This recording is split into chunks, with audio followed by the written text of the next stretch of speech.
नमस्कार. आपल्या नेहमीच्या 2 सूचना. आपल्या सर्वांनी मोबाईल फोन सायलेंटवर टाकले असतीलच असं म्हणता नाही का, कारण केंद्राच्या प्रत्येक कार्यक्रमामध्ये आम्ही हे आवर्जून सांगतो की आपले मोबाईल सायलेंट मोडवर टाका आणि आपल्या पर्सनल फोन्सवरून आपण व्हिडिओ शूटिंग करणार नाही आहोत. आपण व्हिडिओ शूटिंग करतो आहोत केंद्राच्या फोनवर.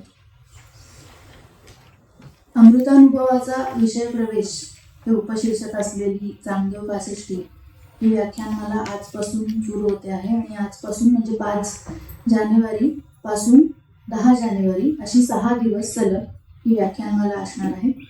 संत ज्ञानदेव अध्यासन, सावित्रीबाई फुले पुणे विद्यापीठ, सोनोपंत दांडेकर अध्यासन आणि डॉक्टर राजेंद्र ढेरे संस्कृती संशोधन केंद्र अशा तिन्ही आयोजकांकडून ही व्याख्यानमाला आयोजित करण्यात आली आहे.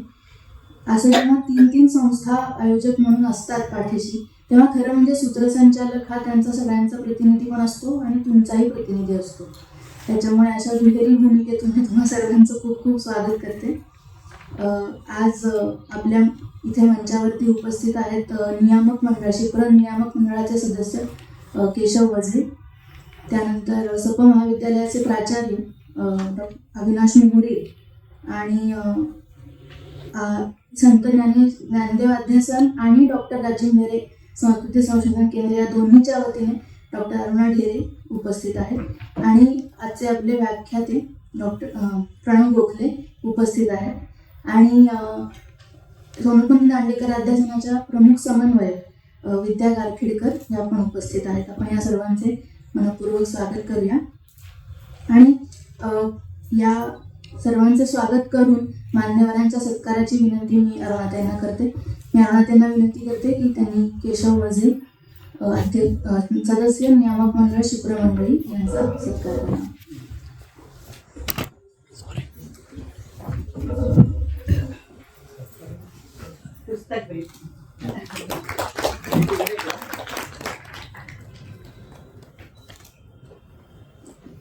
मी अरुणाताईंनाच पुन्हा विनंती करते की त्यांनी प्राचार्य डॉक्टर अविनाश मोरे यांचा सत्कार करावा.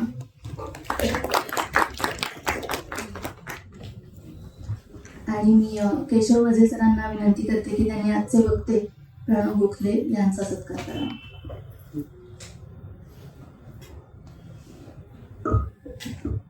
पुणे विद्यापीठाच्या वतीने विद्यापीठाचं मान्यचिन्ह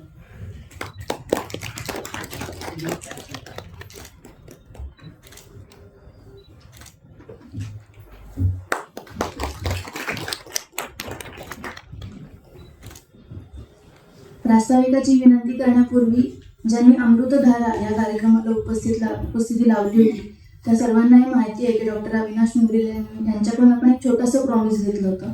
त्यांनी ते तेवढ्याच आनंदाने दिलं होतं की असे कार्यक्रम पुन्हा पुन्हा होत राहतील आणि आज आपण पुन्हा एक चांगल्या कार्यक्रमासाठी इथे आहोत.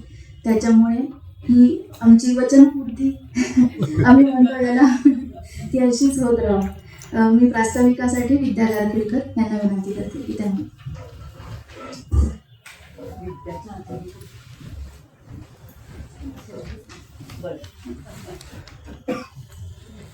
प्रास्ताविक करण्यापूर्वी सुद्धा मागच्या वेळेस ज्ञानदेव अध्यासन आणि यावेळेस त्याला आणखीन जोडलं गेलेलं ढेरे प्रतिष्ठान, तर त्याबद्दलची थोडीशी माहिती अरुणाताईंनी सांगावी अशी विनंती.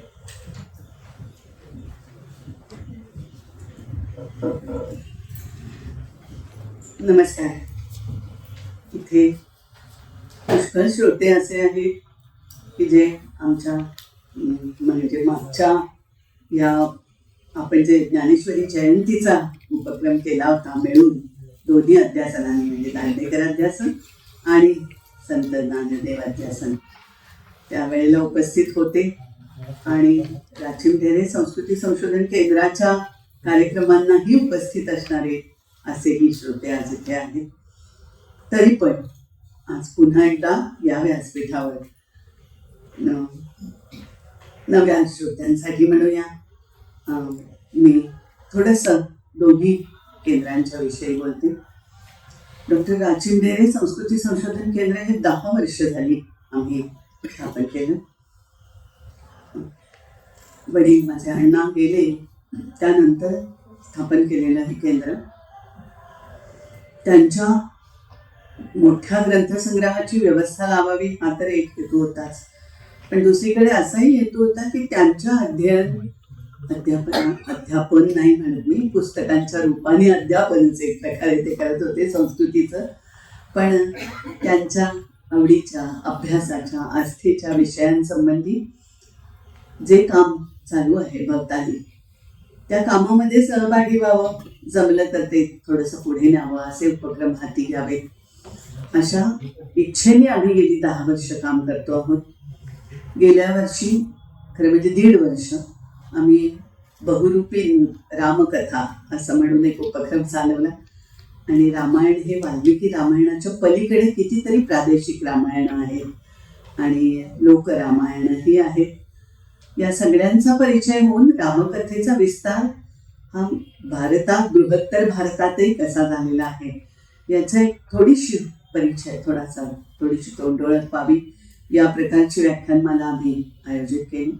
त्याच्याही आधी आम्ही 3 दिवसांचं कीर्तन संमेलन घेतलं आणि कीर्तनाचे विविध प्रकार हे नारदीय कीर्तन असेल, वारकरी असेल, रामदासी असेल, गाडगे बाबा असतील, निरनिराळ्या प्रकारची कीर्तनं आणि त्यांचा सर्वांगाने विचार करणाऱ्या 3 दिवसाचं कीर्तन संमेलन घेतलं. आम्ही सरिता संमेलन घेतलं आणि नदीच्या उत्पत्ती कथांपासून जैवविविधतेपर्यंत वेगवेगळ्या अंगांना स्पर्श करणारी भाषणं त्या संमेलनामध्ये झाली.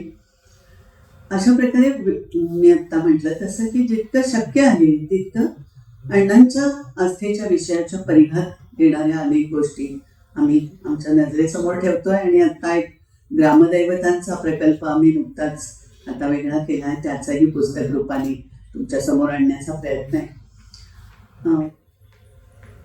संत ज्ञानदेव अध्यासनाची जबाबदारी गेल्या वर्षी विद्यापीठाने, पुणे विद्यापीठाने माझ्याकडे दिली. मला खूप आनंद होतो की संत साहित्याचेच अभ्यासक दिलीप सेठ समोर आहेत, तेही आता विद्यापीठामध्ये त्यांचा मूळ विषय गणित असल्यामुळे लोकमान्य टिळकांच्या अध्यासनाचे प्रमुख आहेत. आज तेही इथे उपस्थित आहेत. सोमण सर आहेत तत्वज्ञानाचे. आनंद होतो असा की विद्यापीठाने 3 अध्यासनं संत विषयक सुरू केलेली आहेत. इतरही अध्यासनं आहेत पण ही संत विषयक 3 आहेत. तुकाराम, नामदेव आणि ज्ञानेश्वर अशी 3 अध्यासनं आहेत. त्याच्यातल्या ज्ञानदेव अध्यासनाची जबाबदारी माझ्याकडे आहे.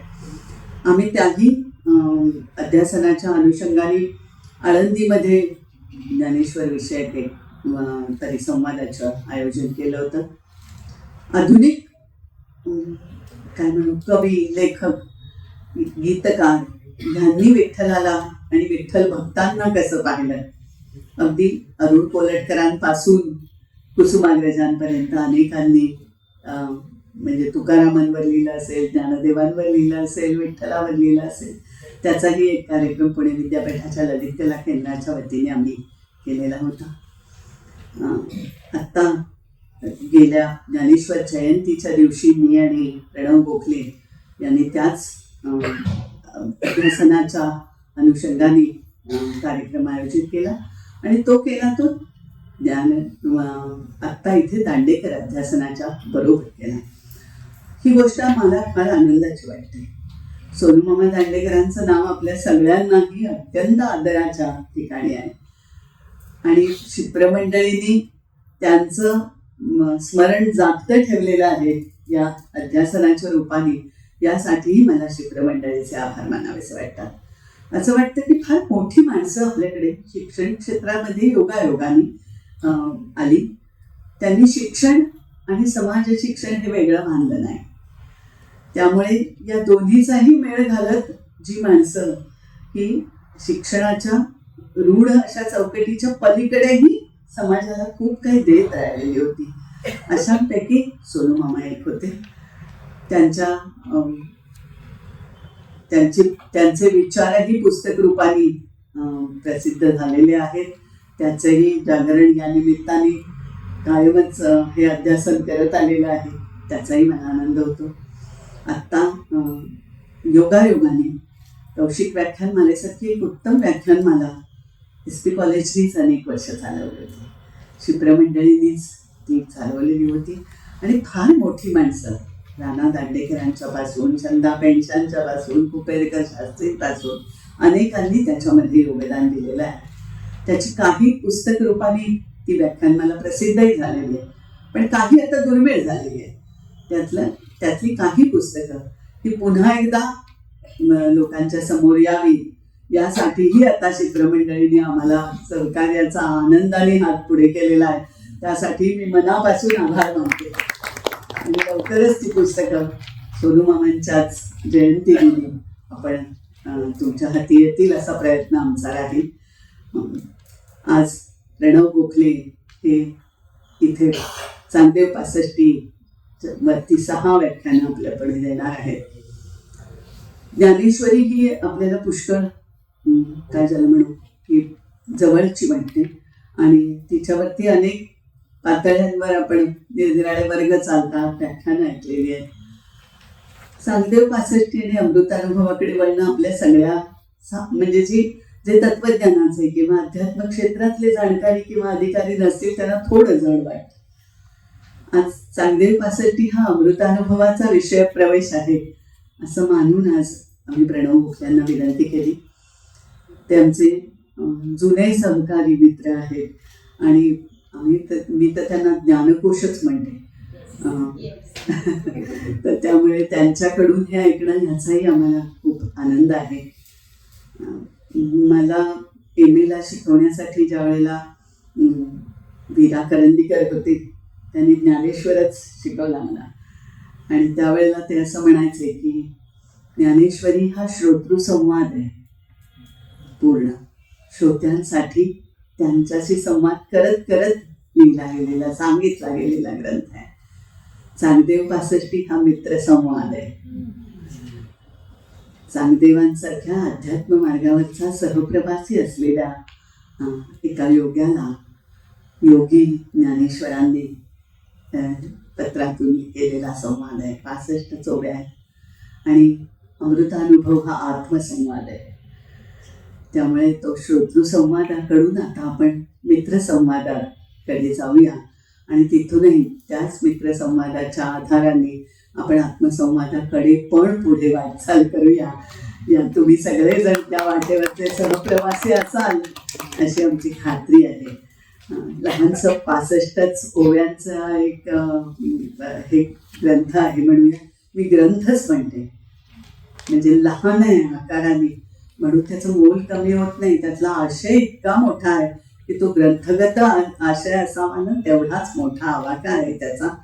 एक अतिशय अर्थगर्भ अतिशय गुणवान अशी संहिता आहे. असं म्हणतात की छांदोग्यातला तत्वमसी एवढ्या एका वाक्यावरती सूत्रावरती हा संबंध ग्रंथ आधारलेला आहे. पण त्याचा उलगडा करताना साधना मार्गातल्या सगळ्या गोष्टी या कशा त्याच्या मागे येऊन उभ्या राहतात आणि प्रत्येक पावलावर साधकाला मार्गदर्शक ठरेल अशा काहीतरी दिवे त्या प्रत्येक शब्दातून कसे लागले जातात ते त्या 65 ओव्यांच्या आधाराने आपल्याला उलगडून सांगणारी व्याख्यानं या 6 व्याख्यानांच्या मधून आपल्याला ते दिवे आपल्या काय म्हणू जाणीवेत उजळणार आहेत या खात्रीने थांबते. आणि पुन्हा एकदा त्यासाठी शिप्रमंडळीचे, प्राचार्यांचे आणि प्रणव गोखल्यांचे आभार मानते.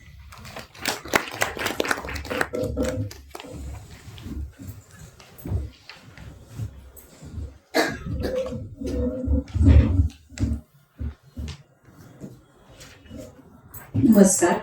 आत्ताच अरुणाताईंनी सांगितलं त्याप्रमाणे वैकुंठवासी प्राचार्य सोनोपंत दांडेकर अध्यासन, संत ज्ञानेश्वर अध्यासन आणि डॉक्टर राचिंढेरे संस्कृती संशोधन केंद्र यांच्या वतीने चांगदेव 65 अमृतानुभवाचा विषय प्रवेश ही व्याख्यानमाला आपण आयोजित केलेली आहे. परत एकदा अरुणाताईंनी सांगितलं तसं ज्ञानेश्वरी जयंतीच्या निमित्ताने 13 सप्टेंबर 2025 आपण 2 व्याख्यानांचं आयोजन इथे केलं होतं. आणि त्यावेळेस असं ठरलं की या अध्यासनांनी एकत्र येऊन वेगवेगळ्या कार्यक्रमांची व्याख्यानांची गुंफण करावी आणि त्याप्रमाणे ही व्याख्यानमाला आम्ही आयोजित केली आहे. ज्ञानेश्वरी जयंती ही ज्ञानेश्वरी म्हणजे भावार्थ दीपिका यासाठीचा उत्सव होता. आणि ज्ञानेश्वरी म्हणजेच भावार्थ दीपिका ही ज्ञानदेवांची गीतेवरची टीका आणि गीतेतलं तत्वज्ञान जगण्याशी निगडीत आहे. त्यातली वैश्विक मूल्य लोकांपर्यंत पोहोचावी, त्यांना समजेल, उमजेल, आत्मसात करता येतील यासाठी संस्कृत भाषेतली गीता मायभाषेत आणून समाजाशी संवाद साधण्याचं काम ज्ञानदेवांनी केलं. समाजाशी सुसंवाद ही सुरुवात, आता श्रोतृसंवाद हे जे उल्लेख केला तसं ही सुरुवात आहे. तर नंतर येणारा संवादाचा टप्पा अरुणाताई म्हटले मित्र संवाद, मी थोडंसं वेगळं म्हणते हा गुरुशिष्य संवाद. या तसा चांगदेव 65 हा गुरुशिष्य संवाद की गुरुने शिष्यासाठी केलेला संवाद आहे. ज्ञानदेवांना नक्की काय संबोधायचं हे न उमगल्याने चांगदेवांनी कोरं पत्रच ज्ञानेश्वरांना पाठवलं. मात्र त्या कोऱ्या पत्रावरून ज्ञानदेवांना हे नक्की समजलं की आपली सिद्धी, आपलं ज्ञान, आपलं समाजातलं स्थान यामुळे चांगदेव अहंकाराने ग्रासले गेले आहेत. तेव्हा त्यांना स्वतःची ओळख व्हावी यासाठी वेदांतातलं सार अगदी सोप्या सोप्या उदाहरणांमधनं सांगण्यासाठी हा 56 ओव्यांचा प्रपंच ज्ञानदेवांनी मांडला. खरं तर पत्र ज्याच्यासाठी लिहिलं जातं त्यानं ते वाचलं की त्या पत्राचं नूतनत्व संपतं, त्यातले विषयही वाचून संपून जातात आणि मग ती पत्र अडगळीत पडतात किंवा आत्ताच्या समाजात किंवा जमान्यात डिलीट केली जातात. पण ज्ञानदेवांचं हे पत्र काहीशे वर्ष उलटून गेली तरी नित्य नूतन आहे आणि याला कारण आहे या पत्राचा विषय. मी कोण आहे, माझं स्वरूप काय, माझं कार्य काय या प्रश्नांची उत्तरं आपल्याला या पत्रामध्ये मिळतात. आजही ही उत्तरं जाणून घ्यावी असे वाटणारे शिष्य किंवा साधक आहेत आणि म्हणून हे पत्र अक्षर वाङ्मय आहे. पुढील 6 दिवस आपण हे वाङ्मय जाणून घेणार आहोत श्रीयुत प्रणव गोखले यांच्याकडनं. अकॅडमिक स्तरावर संस्कृत हा विषय घेऊन गोखले सरांचा अभ्यासाला सुरुवात झाली. मात्र पुढे हा अभ्यास विस्तारत गेला. संस्कृतकडून संस्कृती व्यासंगाकडे त्यांची वाटचाल चालू झाली. त्यात पुराणशास्त्र, उपनिषद, भारतीय दर्शनशास्त्र, दैवतशास्त्र अशा विषयांचा समावेश आहे. संत साहित्य यात त्यांची विशेष रुची आहे आणि संत विचार सार्वकालिक आहेत, माणसाला जीवनाचं सार उलगडून सांगणारे आहेत असा त्यांचा ठाम विश्वास आहे. आणि असा हा ठाम विश्वास असणारे कीर्तनकार श्रीयुत प्रणव गोखले यांची व्याख्यानं ऐकण्यासाठी आपण सर्व उत्सुक आहोत. पण तत्पूर्वी मी मोहरील सरांना अशी विनंती करते की त्यांनी त्यांचं मनोगत व्यक्त करावं.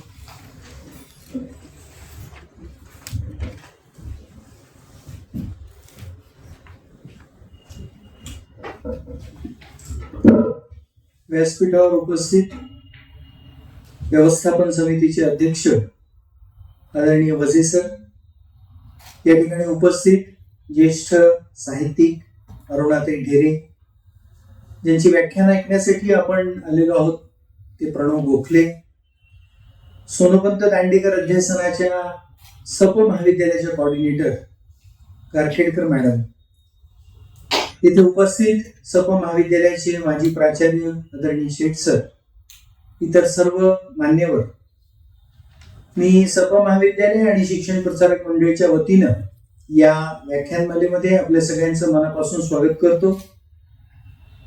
प्राचार्यांना खूप सारं काम असतं आणि त्यामुळे बरेच वेळा काही गोष्टी ते विसरतात असं लक्षात ठेवून माझ्या मागच्या उद्बोधनातलं प्रॉमिस मला आठवण करून देणारी माझी बहीण आज या ठिकाणी तुम्हा सगळ्यांचं मनापासून स्वागत करताना अरुणाताई जसं म्हणाल्या की सोनोपंत दांडेकर अध्यासन ही शिप्र मंडळींनी आजतागायत जोपासलेली एक अतिशय मोलाची ठेव आहे जी महाविद्यालयाजवळ आहे आणि त्याला अजून कसं वृद्धिंगत करता येईल, याचे कार्यक्रम अजून लोकांपर्यंत कसे पोहोचवता येईल याचा प्रयत्न आम्ही निश्चित करत आहोत. अरुणाताईंच्या मार्गदर्शनामध्येच त्यांच्यासोबत या व्याख्यानमालांचं आयोजन जसं केलं जातं तसं त्यांच्या बोलण्यात ज्या कौशिक व्याख्यानमालेचा उल्लेख आला ती देखील एकदा पुन्हा पुनरुज्जीवित करून आपण काही चांगले विषय समाजापर्यंत पोहोचवण्याचा प्रयत्न करूयात असं देखील आमच्या मनामध्ये आहे, ज्यामध्ये शिप्र मंडळी देखील यामध्ये पाठबळ निश्चित आपल्याला देईल. आज आपल्याला प्रणव गोखलेंना ऐकायचंय, त्यामुळे माझ्या मनोगताला तसा फार अर्थ नाही, पण एक गोष्ट मात्र आवर्जून मला सांगावीशी वाटते की आपण सगळेच जण वेगवेगळ्या क्षेत्रात काम करणारे ज्येष्ठ मंडळी आहात. शिक्षण क्षेत्रात काम करत असताना आम्ही आताच बोलत होतो की ज्या छोट्या छोट्या समस्या समोर सध्या आहेत, त्याच्यामधली एक समस्या, त्याला म्हणायचं नाही, त्याला नेमकं समस्या म्हणायचं की नाही हाही संभ्रम आहे, पण हे चांगले विचार ज्या लोकांपर्यंत पोहोचायचे ते लोक विचारांपर्यंत कसे येतील ही मात्र एक मोठी समस्या आम्हाला जाणवते. इथे देखील जीवनाचा प्रचंड अनुभव असलेले सगळे ज्येष्ठ मंडळी उपस्थित आहेत, पण ज्यांना खरं या विचारांची गरज आहे ते मात्र या सगळ्या व्यवस्थेपासून हळूहळू दूर चाललेले आहेत. त्यांना कसं आणता येईल, त्यांच्यापर्यंत कसं पोहोचवता येईल आणि त्यांना भावेल त्या पद्धतीनं ते कसं करता येईल, हा सगळा आपल्या सगळ्यांसमोरचाच विषय आहे. अशा पद्धतीचा कार्यक्रम महाविद्यालयात होणं ही महाविद्यालयाची उपलब्धीच असते. पण 8,500 विद्यार्थ्यांना शिक्षण देणारे हे महाविद्यालय, त्यापैकी किती विद्यार्थी येऊ शकतील, त्यांना आता कसं आणता येईल, हे सगळे आता नव्या जगाचे बदलते आणि तंत्रज्ञान आपल्यावर आरूढ झाल्यानंतरचे हे सगळे प्रश्न आहेत. पण त्याची देखील उकल करण्याचा आपण निश्चित प्रयत्न करू. मी हे मुद्दाम या ठिकाणी यासाठी सांगतोय की कौशिक व्याख्यानमाला जेव्हा आपण सुरू करू किंवा आपण पुनरुज्जीवित करण्याचा प्रयत्न करू, तेव्हा ती विद्यार्थ्यांच्या दृष्टिकोनातून देखील कशी राहील हा देखील विचार एक आपण समोर ठेवूयात. कारण ज्या एका अतिशय मोठ्या व्यक्तिमत्वाचा उल्लेख या ठिकाणी होतो, सोनोपंत दांडेकरांचा, ज्यांच्या परंपरेला पुढे नेण्याचं भाग्य शेठ सरांना लाभलं, मला प्राचार्य म्हणून लाभते. पण त्यांचं जे काही विभूतिमत्व होतं, त्यांचं जे कार्य होतं, ते कार्य समजून घेणारी पिढी देखील त्यावेळी होती. कदाचित आज ती थोडी त्या पद्धतीने नाहीये, पण आपण निराश नाही, आपण खचलेलो नाही, आपण निश्चित त्या दिशेनं प्रयत्न करूयात. आणि त्या सगळ्या उपक्रमांमध्ये अरुणाताई असतील आणि उपस्थित सर्व जणांचं प्रचंड सहकार्य लागणार आहे. ते सहकार्य तुमच्याकडून निश्चित लाभेल ही खात्री बाळगतो. माझं मागच्या मनोगतामध्ये दिलेलं प्रॉमिस तेही याही कार्यक्रमामध्ये देतो की पुढे आपण असे कार्यक्रम खरं आवश्यक आहे, फार गरजेचं आहे. फक्त तिथे आता विद्यार्थी कसे येतील हा आमच्या समोरचा प्रश्न आहे, तो देखील सोडवण्याचा आपण प्रयत्न करूयात. मी परत एकदा तुम्हा सगळ्यांचं मनापासून स्वागत करतो आणि थांबतो. धन्यवाद.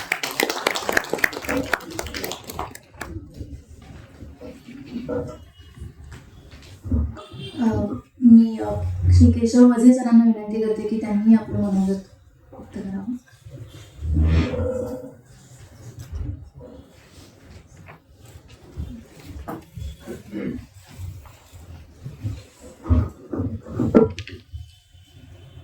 सपो महाविद्यालयाचे प्राचार्य मोरील सर, आजचे प्रमुख वक्ते ज्यांना ऐकण्यासाठी आपण सगळे आलो, ते प्रणवजी गोखले, अरुणाताई ढेरे, ह्या सोनोपंत दांडेकर अध्यासनाच्या कोऑर्डिनेटर म्हणून आपण गारखेडकर मॅडम, योगिता काळे मॅडम आणि उपस्थित सर्व बंधू भगिनी. मी खरं काय बोलवा विचारच करत होतो, कारण चांगदेवांची माहितीच मी गोखले सरांना विचारत होतो, कारण त्यांच्यावरती बोलणं हा त्यांचाच अधिकार आहे. परंतु आता सरांनी खूप छान विषय मांडला आणि तो SP कॉलेज काय किंवा कुठलंही कॉलेज काय, या प्रत्येक कॉलेजच्या दृष्टीने अतिशय अतिशय महत्वाचं आहे. परवा आमचा एक कार्यक्रम झाला SPचा, त्याच्यामध्ये SPचे माझे विद्यार्थी जे आता IPS IAS अधिकारी आहेत संपूर्ण भारत देशात, अशा SPच्याच माझे विद्यार्थ्यांचा कार्यक्रम आपण घेतला. 55 लोक जे आता वेगळ्या वेगळ्या ठिकाणी कलेक्टर्स, कमिशनर्स अशी लोक आहेत आणि ते आपले माझे विद्यार्थी आहेत. अशा लोकांना मुद्दाम बोलवलं आणि ते अशाचसाठी की आपल्याला विद्यार्थ्यांना याच्यामध्ये जोडून घ्यायचं आहे आणि ते जोडलं जात नाही. हा एक मोठं प्रश्नचिन्ह प्रत्येक कॉलेजला आहे. आणि गेल्या वेळेला मी असं म्हटलं होतं की ह्या निमित्ताने आपण माझे विद्यार्थी बोलवू, या माझी विद्यार्थ्यांकडून काही आपल्या नवीन पिढीला देता येईल का, म्हणून आपण नवीन पण कार्यक्रम, जसा हा माझी विद्यार्थी IPS ऑफिसर्सचा कार्यक्रम घेतला, तसा एंटरप्रेनर्स आणि इंडस्ट्रियलिस्टचा सुद्धा कार्यक्रम आपण पुढच्या आगामी काळात आपण अरेंज करतोय. आणि त्यावेळेला जे मी सांगत होतो तेच आजही तितकंच महत्वाचं आहे. ह्या सगळ्या गोष्टीला सर तुम्ही जे म्हटलात, या सगळ्या गोष्टीला अतिशय महत्वाचा मुद्दा असा आहे की संगत फार महत्वाची आहे. हल्ली सगळ्यांचे हिरो बदलले, सगळे हिरो बदलले. म्हणजे आता मी जर सांगायला गेलो नुमोईपासून एसटी पर्यंतच्या सगळ्या कथा, तर तुम्ही प्रत्येक जण डोक्याला हात लावाल अशी परिस्थिती आहे. त्या कथा मी सांगत नाही, पण तुमच्या लक्षात येईल, पेपरला बातम्या येत असतात, आपण ऐकत असतो, आपण टीव्हीवर बघत असतो. ह्या सगळ्या बातम्या बघितल्यानंतर सर तर खूप घायाळच झाले, म्हणजे मी असं घायाळच म्हणतो. परंतु आम्ही संस्था चालवणारे संस्था चालक सुद्धा खरंच खूप घायाळ आहोत. जे आहे ते स्पष्ट सांगतो. ह्या मुलांना पुन्हा ह्या मार्गावरती कसं आणायचं हा एक फार मोठा प्रश्न आमच्या सगळ्या संस्था चालकांवरती, सगळ्या प्राध्यापकांवरती पडलेला आहे. त्यामुळे मला एक फार आनंद झाला जेव्हा अरुणाताईंनी मला सांगितलं की आपण ह्या पुस्तकांचं पुनर्प्रकाशन करायचं का. तेव्हा मला अतिशय आनंद झाला की ही पुस्तकं आपल्या लायब्ररीत ठेवून आपल्या विद्यार्थ्यांना वाचता येतील का. आणि आता एक फार चांगला उल्लेख तिने केला की हे गुरु शिष्याचं नातं तुम्ही केलं. ही मैत्री गुरु शिष्याची आहे, पण इथे गुरु आणि शिष्य कोण हेच कळत नाही. कॉलेजमध्ये गुरु कोण आहे आणि शिष्य कोण आहे हेच कळत नाही. इतकी पिढी पुढे चालली आहे, इतकं वाटेल ते चाललेलं आहे. जे आहे तुम्ही ह्या कॉलेजच्या स्टेजवरनं सांगते, इतकी भयानक अवस्था आहे. त्यामुळे असे कार्यक्रम घडावेत. हे कॉलेजचं आणि संस्थेचं देखील खूप इच्छा आहे, खूप कार्यक्रम घडावेत. आणि या कॉलेजमध्ये असे घडले तर इतरही कॉलेजमध्ये घडावेत अशी माझी इच्छा व्यक्त करतो. नवीन वर्षाच्या सर्वांना शुभेच्छा देतो आणि थांबतो. धन्यवाद.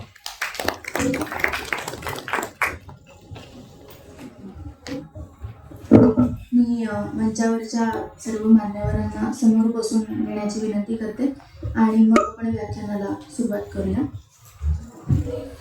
आता प्रास्ताविकामध्ये गारखेडकर मॅडम म्हणल्या की कोऱ्या पत्रांनी चांगदेव पासष्टीची सुरुवात झाली आहे. मला असं वाटतं ते पत्र फक्त कोरं नव्हतं, ती स्थितीचं वर्णन आहे, ते कोरी स्थिती आहे. आणि ती कोरी स्थिती काय आहे याबद्दल एक निळोबारायांनी चरित्र जे लिहिलं चांगदेवांचं, त्याच्यामध्ये या ओळी येतात. म्हणती निवृत्तीनाथ वाचा ज्ञानेश्वरा, तव ते म्हणती कोरा अर्थ आहे. कोरे पात्र बरे निवृत्तीनाथ बोलती, कोरे पात्र बरे निवृत्तीनाथ बोलती, पाकाची निष्पत्ती होय येथे. ती चांगदेवांची कोरी स्थिती आहे, हे आपण लक्षात घेऊया. आपली नव्हे, आपली खूपच कोरी आहे पाठी, पण त्यांची कोरी स्थिती सुद्धा अशी होती की जिथे पाकाची निष्पत्ती होईल अशी आशा निवृत्तीनाथांना वाटली आहे. आणि तिथून चांगदेव पासष्टीचं बीज हे रुजतं. तर ते कसं रुजतं याचीच कथा आज आपण पहिल्यांदा ऐकणार आहोत पहिल्या व्याख्यानामध्ये. मी आजच्या व्याख्याते प्रणव भोसले यांना विनंती करते की त्यांनी व्याख्यान सुरू करावे.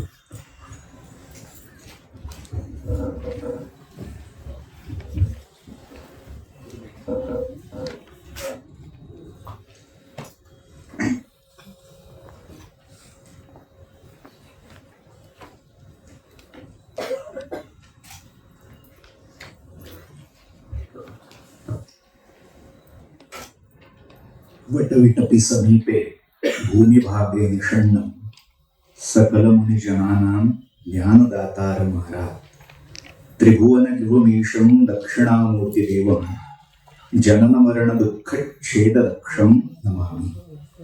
यदक्षरमनाख्येयम् आनन्दमजकेवलं श्रीमन्निवृत्तिनाथेति ख्यातं दैवतमाश्रये. गुरुरित्याख्ययालोके साक्षात् विद्या हि शाङ्करे जयत्याज्ञा नमस्तस्यै दयार्द्रायै निरन्तरम्.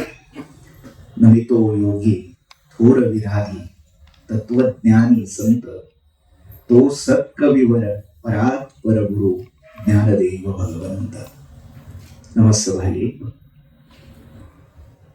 खर तर अधिमंच आतापर्यंत जे विराजमान होते ते सगळे उपमंच आसीन झालेले आहेत. त्या सगळ्या ज्येष्ठ श्रेष्ठ गुरुजनांना विनम्र अभिवादन करतो आणि श्रोतृ वृंदामध्ये जे सगळे तज्ज्ञ विषयज्ञ विराजमान आहेत त्यांनाही विनम्र अभिवादन करतो. तुम्हाला काही नव्याने मी सांगावं असं निश्चित नाहीये. हे फक्त जसं सांगितलं तसं अमृतानुभवाची म्हणजे आत्मसंवादाची एक पूर्व पीठिका मांडण्याचा प्रयत्न आहे. त्यामुळे आत्मसंवादाची पूर्व पीठिका आत्मगुंजनाने करण्याचा हा प्रयत्न आहे. हे आत्मगुंजन आहे असं म्हणायला हरकत नाही. आणि त्यातनं आदरणीय सेठ सर, सोमण सर समोर बसलेले आहेत. त्यामुळे त्यांच्या समोर ज्ञानदेवांवर, ज्ञानदेवांच्या या पत्रावर मी काय बोलणार आहे हा प्रश्न खरं तर मलाही पडलेला आहे.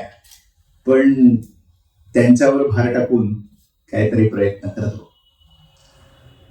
जसं सुरुवातीला सांगितलं गेलं की हा एक मित्राचा संवाद आहे आणि हा गुरु शिष्यांचाही संवाद आहे. संस्कृत साहित्यशास्त्रामध्ये एक अनुबंध दिलेला आहे.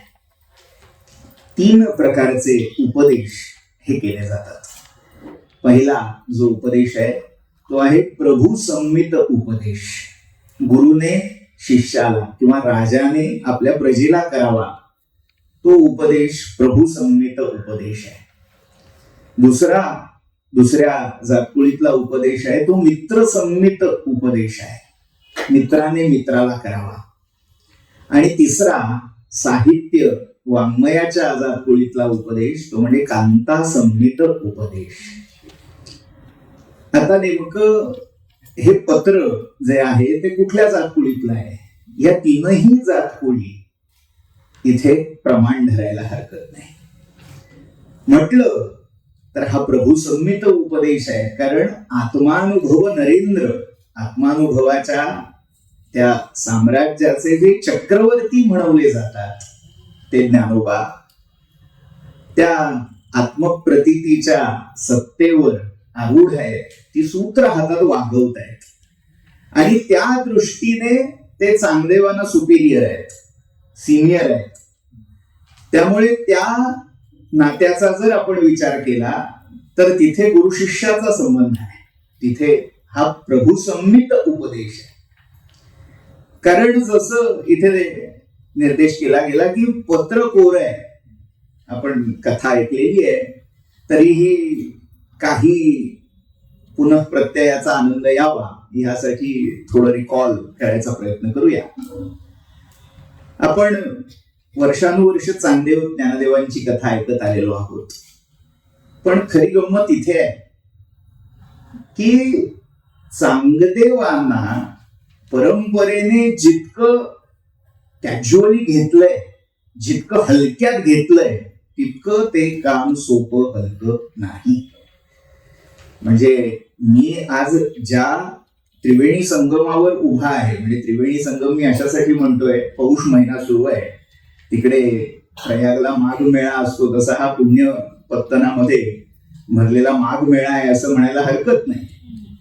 ज्ञानदेवांचं अध्यासन हे अधिष्ठान आहे आणि त्या अधिष्ठानावर सोनोपंत दांडेकरांचं अध्यासन आणि राचिमढेरे संस्कृती अध्ययन केंद्र अशा 3ही गंगा यमुना सरस्वती एकत्र तिथे आलेल्या आहेत. आणि तिथे प्रयाग वटू जाहलो माऊलींच्या भाषेत अशी स्थिती मला आलेली आहे असं मीच आता घोषित करतो.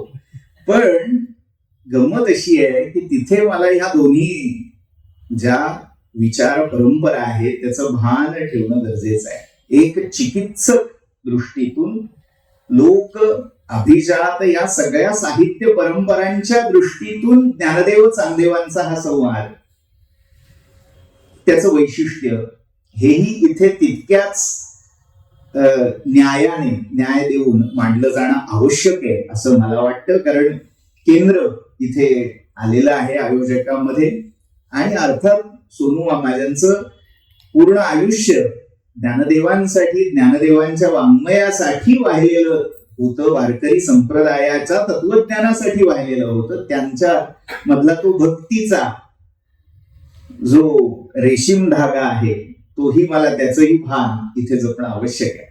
त्यामुळे आधी थोडं तर्क, चिकित्सा या अनुषंगाने चांगदेवांचं चरित्र काय हे मांडतो आणि मग त्या पत्राकडे वळतो.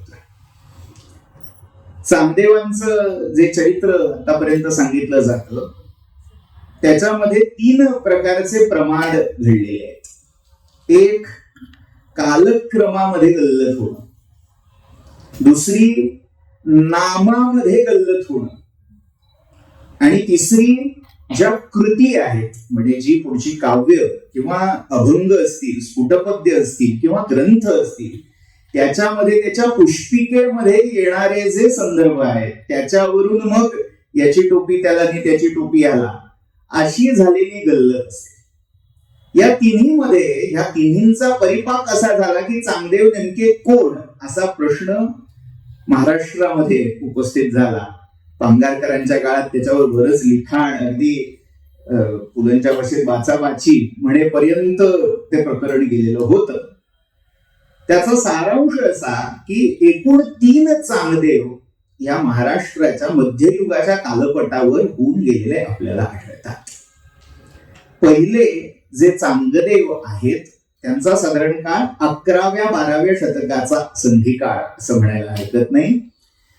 ज्यांना आपण म्हणजे आपल्याकडे टॅगिंग करणं, शिक्के मारणं ही लोकांची सवय असल्यामुळे जे महानुभावी आहेत, महानुभाव संप्रदायाचे आहेत असा शिक्का लावला गेला. महानुभाव संप्रदायामध्ये जी पंचकृष्णांची परंपरा आहे म्हणजे आदिकृष्ण अर्थात द्वारकेचा रामहाठू श्रीकृष्ण, दुसरे ये पंथाचे आदिकारण दत्तात्रेय जगद्गुरु, दत्तात्रेय हे द्वितीय कृष्ण, या 2 देवस्वरूप कृष्णांनंतर पहिला जो मानवी भूतलावर अवरदृश्यावतार म्हणून प्रसिद्ध झाला तो म्हणजे चांगदेव हा 3रा कृष्ण आहे. त्या चांगदेवांची कथा फार मजेशीर आहे आणि कसं कुठे ना कुठेतरी ह्या सगळ्या कथांचे धागे जुळत जातात त्याचंही प्रतीक आहे. म्हणून मी विषयांतराचा धोका पत्करून ती उद्धृत करतोय गोष्ट. ह्या चांगदेवांची कथा अशी सांगितली जाते. फलटणला जनकाईसा आणि जनक नायक नावाचं जोडपं राहत होतं आणि दोघांनाही असं वाटत होतं की आपल्या पोटी कोणीतरी दिव्य विभूतीने जन्म घ्यावा. ह्यासाठी दोघांचेही प्रयत्न सुरू होते आणि त्या दोघांनी आपापल्या लाडक्या देवतांना नवस केले. त्यातल्या पित्याने, जनकनायकाने तिथल्याच एका लोकदेवाला नवस केला. त्या लोकदेवाचं नाव चांगदेव असं आहे. आणि ही जी जनकाईसा होती तिने आपल्या माहेरचं दैव चक्रपाणी, त्या चक्रपाणीला नवस केला आणि नेमका कुठला देव पावला ते माहित नाही, पण दोघांनाही अत्यंत सुलक्षणी, सुंदर, रूपवान असा पुत्र झाला. दिसायला चांगला म्हणून आणि वडिलांच्या नवसाला तो चांगदेव पावलाय म्हणून त्याचं नाव वडिलांनी चांगदेव ठेवलं. पण शेवटी कुठेतरी ती मातृसत्ताही होती त्यामुळे हट्ट केला की नाही, तुम्ही चांगदेव म्हणा, मी तर चक्रपाणीच म्हणणार. कारण आपल्या माहेरच्या कुलदेवाला नवस केल्यामुळे हे अपत्य झालं अशी त्या जनकाईसेची श्रद्धा होती. त्यामुळे एकाच व्यक्तीची ही 2 नावं आपल्याला तिथपासून प्रसिद्ध झालेली आढळतात. चक्रपाणी आणि चांगदेव हे महानुभावामधले 3य कृष्ण म्हणून प्रसिद्ध आहे. जे पुढे द्वारकेला म्हणून द्वारकेचा चांगदेव असा लीला चरित्र आपण जर पाहिलं तर त्याच्यामध्ये द्वारकेचा, द्वारावतीचे चांगदेव असा ज्यांचा उल्लेख आहे ते हे चांगदेव. आणि पुढचा एक फार महत्वाचा प्रसंग, ज्यांनी त्यांच्याकडे एका तगादा लावणाऱ्या योगिनीचा ससेमिरा चुकवण्यासाठी आपला देह सोडून दिला, परकाया प्रवेश म्हणजे त्याला देह दवडणे अशा सिद्धीचा अवलंब करून एका मरणोन्मुख किंवा मृतप्राय झालेल्या राजकुमाराच्या शरीरामध्ये प्रवेश केला जो हरपाळदेव या नावाने प्रसिद्ध होता. आणि तिथपासून पुढे हे चक्रपाणी चांगदेव चक्रधर या नावाने प्रसिद्ध झाले. त्यामुळे 5व्या कृष्णांपैकी मधले गुंडम राऊळ किंवा गोविंद प्रभू यांच्या नंतरचे जे 5वे कृष्ण आहेत ते आहेत चक्रधर स्वामी, ज्यांच्यामुळे महानुभाव संप्रदाय नावारूपाला आला.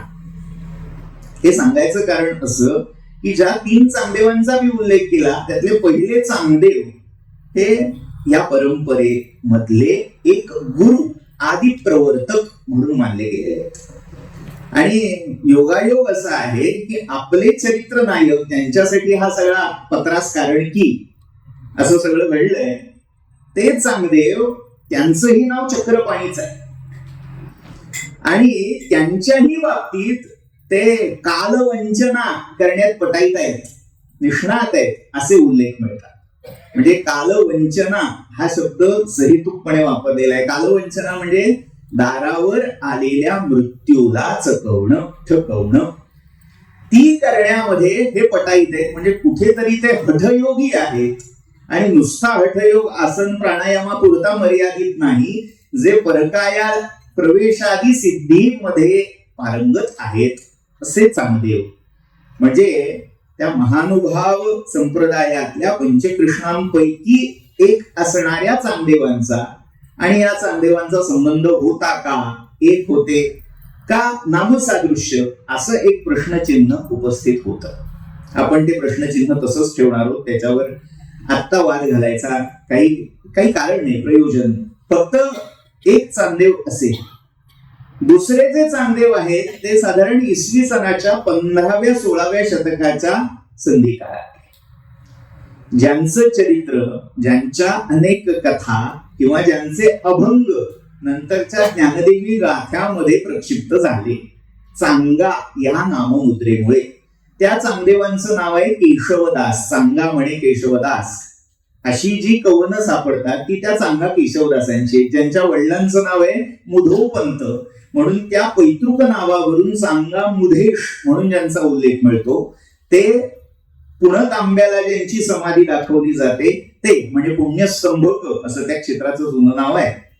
तर ते चांगा मुधेश किंवा चांगा केशवदास हे दुसरे चांगदेव आहेत. आणि आपले तिसरे चरित्र नायक जे कालदृष्टीने जो गृहीत धरलेला काळ आहे तो या दोन्हींच्या मधला काळ 12व्या आणि 13व्या शतकाचा संधिकाळ मानला गेलेला आहे ते चांगदेव. अर्थात हे चरित्र स्वीकारताना एक ज्ञानबाची मेघ मारलेली दिसते की हा अनादी काळाचा सिद्धू, अनादी काळापासून हा सिद्ध आहे. आणि तो कसा आहे 1400 असं नाही, 1400 म्हणजे पुन्हा काय करायचंय अर्थ तो 14चा करा आणि 10चा करा का 1400 करा हा तुमचा प्रश्न आहे. 1400 वर्षाचा योगी म्हणजे 1400 वर्ष ज्यांनी मगाशी सांगितलं तसं कालवंचना केली, काळाला फसवलं, त्याला कथा सांगितली जाते. जेव्हा जेव्हा काळ ग्रासायला येईल, कारण प्रत्येक उपजे ते नाशे या नियमानुसार ज्याला काही प्रोडक्शन डेट छापलेली आहे त्याची एक्सपायरी डेट ठरलेली असते आणि ती एक्सपायरी डेट ज्या दिवशी येते त्या दिवशी तो जो मूळ मालक आहे तो जेव्हा दावा सांगायला येतो तेव्हा हे काय करायचंय तर प्राणधारणा करून आपल्या प्राणांना, चेतनेला ब्रह्मांड कुटामध्ये सुरक्षित ठेवायचंय. आता याच्यातही 2 वेगवेगळ्या कथा आहेत. लोककथेनुसार असं आहे की देह कायम ठेवला, म्हणजे जो देह होता तो तसाच ठेवला. आणि दुसरी एक लोककथा अशी आहे की 14 देह बदलले वेगवेगळ्या देहामध्ये, म्हणजे जो मगाशी परकाया प्रवेशाचा मुद्दा सांगितला तसे 14 देह. त्यामुळे महाराष्ट्रामध्ये एकूण 14 ठिकाणी चांगदेवांच्या समाध्या आहेत असं मानलं जातं. त्यातली एक समाधी जी आपल्याला हरिश्चंद्र गडावर दाखवली जाते, म्हणजे ती समाधी नाहीये पण तिथे असणारं जे शिवस्थान आहे, शिवपीठ आहे, ती तिथे त्या लिंगामध्ये ते एकरूप झाले अशी कथा सांगितली जाते. तर अशी देह बदलून कालवंचना करणारे किंवा त्याच देहात राहून कालवंचना करणारे असे चांगदेव महाराष्ट्र भूमीच्या या लोककथांचा, उदंतांचा एक जिव्हाळ्याचा विषय बनून गेले. केवळ योगी म्हणून नव्हे तर एक लोकदैवत म्हणजे आपल्याकडे अनेक योग्यांना पुढे देवत्व प्राप्त झालेलं आहे. याचं सर्वात उत्तम उदाहरण म्हणजे महाराष्ट्राच्या घराघरामध्ये नवनाथ भक्तिसाराची पारायणं होतात आणि नवनाथ भक्तिसारामध्ये प्रत्यक्ष मत्स्येंद्रनाथ, गोरक्षनाथ हे ब्रह्मा विष्णू महेशांनाही आव्हान देऊन लोळवतात. ह्या कथा जेव्हा वाचल्या जातात, पारायणं केली जातात, तेव्हा कुठल्याही वैदिक परंपरेच्या अनुयायी माणसाला वाईट वाटत नाही की अरे माझ्या आराध्य शंकराला या नाथाने कसं हरवलं असेल, हा प्रश्न पडत नाही. का तर त्या योग्याचं, त्या गुरु पदावर आरूढ झालेल्या त्या विभूतीचं सामर्थ्य इतकं आहे की गुरुर ब्रह्मा, गुरुर विष्णू, गुरुदेव महेश्वरा इतकं म्हणण्यापुरतं ते नाही, तर त्यांच्यावर सत्ता गाजवण्या इतकं त्याचं सामर्थ्य आहे. हे स्वीकारार्ह झालेलं आहे. त्यामुळे त्या सगळ्या योगी परंपरेचा इतिहास पाहता असा मूळचा योगी जो पुढे देवत्व पावला, म्हणूनही हे चांगदेवांचं चरित्र वैशिष्ट्यपूर्ण ठरतं. असा हा योगी. आणि या योग्याच्या बाबतीत घटना अशी घडली. दोन पुन्हा लोककथा.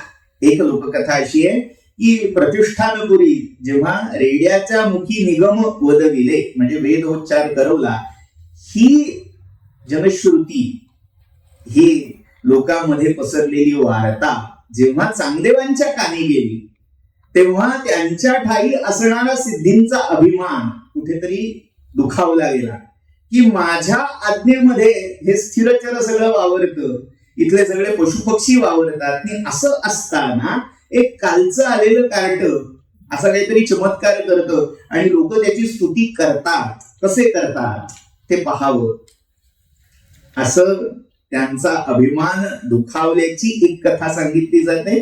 आणि दुसरी कथा प्रत्यक्ष मुक्ताई आणि चांगदेवांचा संबंध स्पष्ट करते. ती कथा अशी आहे की काळाला ठकवणारे हे चांगदेव, त्यांच्या आश्रमाची ही पद्धत होती, वहिवाट होती की पंचक्रोशीमध्ये कोणी मरण पावलं, अवकाळी मृत्यू पावला, तर त्या मनुष्याला, त्या जी कोणी व्यक्ती असेल तिच्या देहाला आणून या चांगदेवांच्या आश्रमामध्ये, म्हणजे एक गुहा तिथे दाखवली जाते आजही तापी यावर, आणि त्या गुहेच्या बाहेर ठेवलं जायचं. आणि जेव्हा समाधीतून चांगदेव बाहेर यायचे तेव्हा मेलेल्यालाही ते पुनरुज्जीवित करायचे, उठवायचे. तर असा त्यांचा महिमा त्या पंचक्रोशीत प्रसिद्ध होता. आणि अशा आजान सिद्ध मानलेल्या या योग्याच्या दर्शनार्थ पैठणाहून निघालेली ही चारी भावंड त्यांना भेटण्यासाठी तिथे गेली. पण योगायोग असा चातुर्मासाचा काळ होता आणि चातुर्मासामध्ये लोकांतात यायचं नाही असा नियम असल्यामुळे ते काही गुहेतून बाहेर येणार नव्हते. पण हा नियम सामान्य लोकांना माहिती नसल्यामुळे 2-4 दिवसात मेलेल्या लोकांच्या शवांचा खच तिथे बाहेर पडलेला होता. तिथे प्रेत आणून ठेवलेली होती आणि अपेक्षा होती की आपली गेलेली लोक हे परत जिवंत करतील. आणि हा सगळा थाट चाललेला बघून निवृत्तीनाथ हसले, म्हणाले हा सगळा सिद्धींचा खेळ आहे, इथे न राहणं बरं, ज्ञानोबा चल आपल्या गावी. म्हणून जेव्हा परत निघाले तेव्हा त्या धाकट्या मुक्ताईला त्या लोकांचं दुःख पावलं नाही की वृथा शिणताती, हे सगळे शिणतायत, त्यांची काही इच्छा हा योगी पूर्ण करेल असं वाटत नाही. पण आता त्याच्यावर, त्या योगावर, त्या सामर्थ्यावर भरोसा ठेवून आलेल्या लोकांची निराशा नको, म्हणून मुक्ताईने जाता जाता निवृत्तीनाथांच्या पायाखालची धूळ फेकून त्या मृतप्राय किंवा मृत झालेल्या लोकांना पुनरुज्जीवित केलं.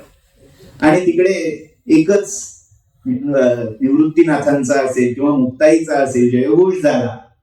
आणि जेव्हा ते समाधीतून बाहेर आले तेव्हा आपण हे सगळं करण्याआधीच कुठली तरी चिमुरडी हे अघटित घटना पटीयसी असं सामर्थ्य इथे दाखवून गेली, हे त्यांच्या कानी आलं. आणि म्हणून त्यांची जिज्ञासा, कोण आहेत बाबा हे, पाहावं एकदा भेटून, म्हणून चालवली गेली. अर्थात भेट घ्यायची होती म्हणून शिष्टाचाराचा भाग म्हणून पत्र लिहिणं आलं. पत्रलेखन आज जरी कालबाह्य झालेलं असलं तरी त्यावेळी ते चलनी नाणं होतं. पत्रावर राजकारणही केली जायची. अर्थात इथे अध्यात्म होतं.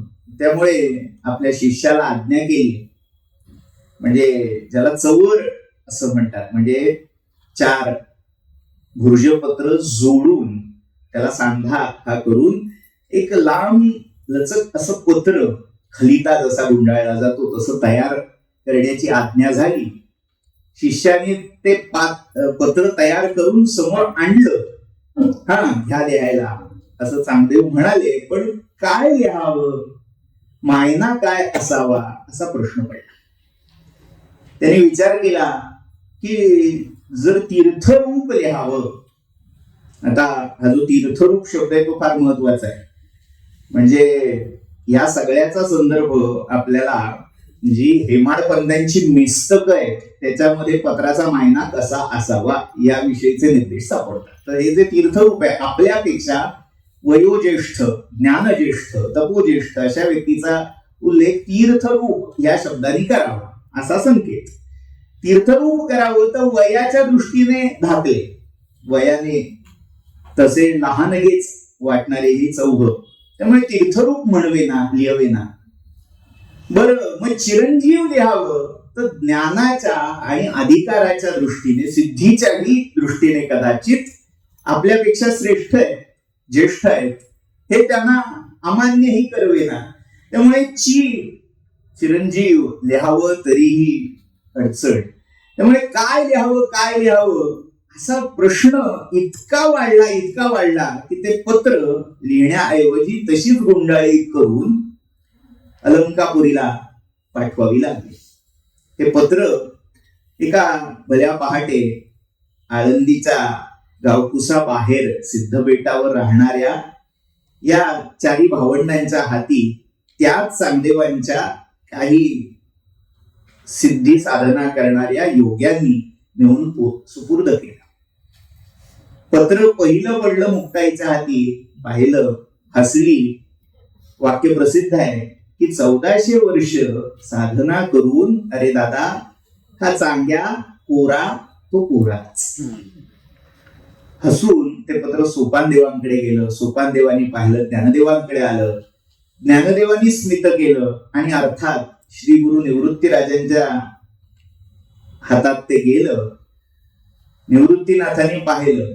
आता ज्ञानाची चढती अवस्था काय असते, त्या चढत्या अवस्थेचा आलेख या प्रत्येकाच्या प्रतिक्रियेतून आपल्याला आलेला दिसतो. मुक्ताई कडक काम आहे. नामदेवांच्याच भाषेत सांगायचं झालं तर फुलबाजा जसा असावा, म्हणजे एखादी अग्निशलाका प्रज्वलित झाल्यावर दिसावी अशी मुक्ताई आहे. त्यामुळे एवढी सिद्धी साधना करतो, एवढ्या ज्ञानाच्या योगाच्या गप्पा मारतो, पण साधं पत्र लिहायच्या वेळी सगळं ज्ञान विसरून बसतो. काय लिहावं हे त्याला उमगत नाही, म्हणजे कोराच म्हणावा हा बोध मुक्ताईला आहे. आता निवृत्तीनाथांची त्याच्यावरची प्रतिक्रिया फार महत्वाची आहे. म्हणजे झालंय काय, महाराष्ट्राने चांगदेवांचं जे मूल्यमापन केलं ते मुक्ताईच्या दृष्टीतून अधिक केलं असं मी म्हणेन, धाडस करतोय. कारण काय आहे, मुक्ताई काय म्हणताय की हे कोर आहे. बघायचा एकाच गोष्टीकडे 2 दृष्टिकोन असू शकतात. दृष्टिकोन हा आहे की हा कोरा आहे, काही नाहीये याच्यात करण्यासारखं. एवढ्या वर्षाची तपस्साधना, योग साधना वृथा आहे, काही लिहिता आलेलं नाहीये पेपरात. शेवटच्या परीक्षेचा, कॉलेजमध्ये उभे आहोत, परीक्षेचा सीझन आहे म्हटल्यावर एवढं शिकला, वर्षभर लेक्चर केली, अटेंड केली, आणि जेव्हा पेपर लिहायची वेळ आली तेव्हा तिथे काही लिहिता आलं नाही की ती ज्या एक्झामिनरची आपली अर्थता असते की अरे काय मी शिकवलं आणि काय लिहिता, साधं एक अक्षर उतरलं नाही. ही तळमळ मुक्ताईंच्या शब्दात आहे. कारण कुठेतरी ते गुरुत्व त्यांच्या ठाई स्वभाव सिद्ध आलेला आहे. पण त्या गुरुत्वाच्या वर आहे सद्गुरुत्व निवृत्तीनाथांचं. ते म्हणतायत मुक्ताई नीट बघ, कोरा आहे, कोराच आहे आणि कोरा आहे. मगाशी शेषाताईंनी खूप छान मार्मिक त्याच्यावर उदाहरण इथे उद्धृत केलं की कोरा असणं फार महत्वाचं आहे. म्हणजे काय, थोडं पुन्हा विषयांतराचा दोष पत्करून अलीकडच्या काळातलं उदाहरण देतो. जेव्हा महर्षी दयानंद त्यांच्या पूर्वायुष्यामध्ये अनेक म्हणजे मतभेद खूप असू शकतात, विचारभेद असू शकतात, पण एक कथा म्हणून उदाहरण म्हणून लक्षात घेण्यासारखं उदाहरण आहे. जेव्हा दयानंदांनी सगळं पाहिलं, वेदांचं अध्ययन करण्याचा प्रयत्न केला, व्याकरण शिकले, उद्वेग झाला, एक प्रकारे निर्वेद आला असं म्हणायला हरकत नाही की अरे मी काय शिकलोय, काय शिकवलं जात आहे. आणि त्या रागासरशी त्यांना कोणीतरी सांगितलं की काशीत नाही काम झालं तर वृंदावनात होईल, म्हणून वृंदावनात ते गेले. वृंदावनातला सगळा भक्ती कल्लोळ पाहिल्यावरही राग काही शांत झाला नाही, समाधान मिळालं नाही. तिथेही माझी जिज्ञासा शमवू शकेल असं कोण आहे असं जेव्हा पुन्हा पुन्हा शोध घेतला, विचारलं, तेव्हा सांगितलं की बाकी कोणाकडे काम होणार नाही. विरजानंद नावाचे यती यमुनेच्या काठी राहतात, अंध आहेत, आणि त्यांच्याकडे तुम्ही जा, त्यांच्याकडे समाधान होईल असं उत्तर मिळालं. विरजानंदांकडे गेले. विरजानंदाने विचारलं कशासाठी आलात? त्यांनी सांगितलं वेद शिकायचे. ते म्हणाले आधी यमुनेवर जा आणि पाटी कोरी करून या. आणि खरंच तो जो काही तिची आज्ञा होती, आदेश होता, तो तंतोतंत दयानंदाने पाळला. जे काही आधी या पाटीवर लिहिलेलं होतं, दुर्दैवाने काय होतं, आता लिहिलं जात नाही, कोरलंच जात. ते कोरलेलं जे असतं ते पुसून टाकण्याची, ते अंडू करण्याची सोय आता राहिलेली नसते. पण त्यांचं ते सामर्थ्य होतं की त्यांनी अक्षरशः यमुनेत उडी मारली, मुंडन केलं, आणि आतापर्यंत जे मी काही सगळं शिकलो ते या यमुनेला मिळालं. आता पुनश्च हरिओम अशी त्यांनी त्या विरजानंदांकडे सुरुवात केली. आणि पुढे जे काही आर्य समाजाचं काम असेल, वेदभाष्यांचं काम असेल, ते त्यांच्याकडून साकार झालं. मतभेदाचा मुद्दा बाजूला, पण एवढं मोठं काम होण्यासाठी आधी पाटीकोरी असणं फार गरजेचं असतं.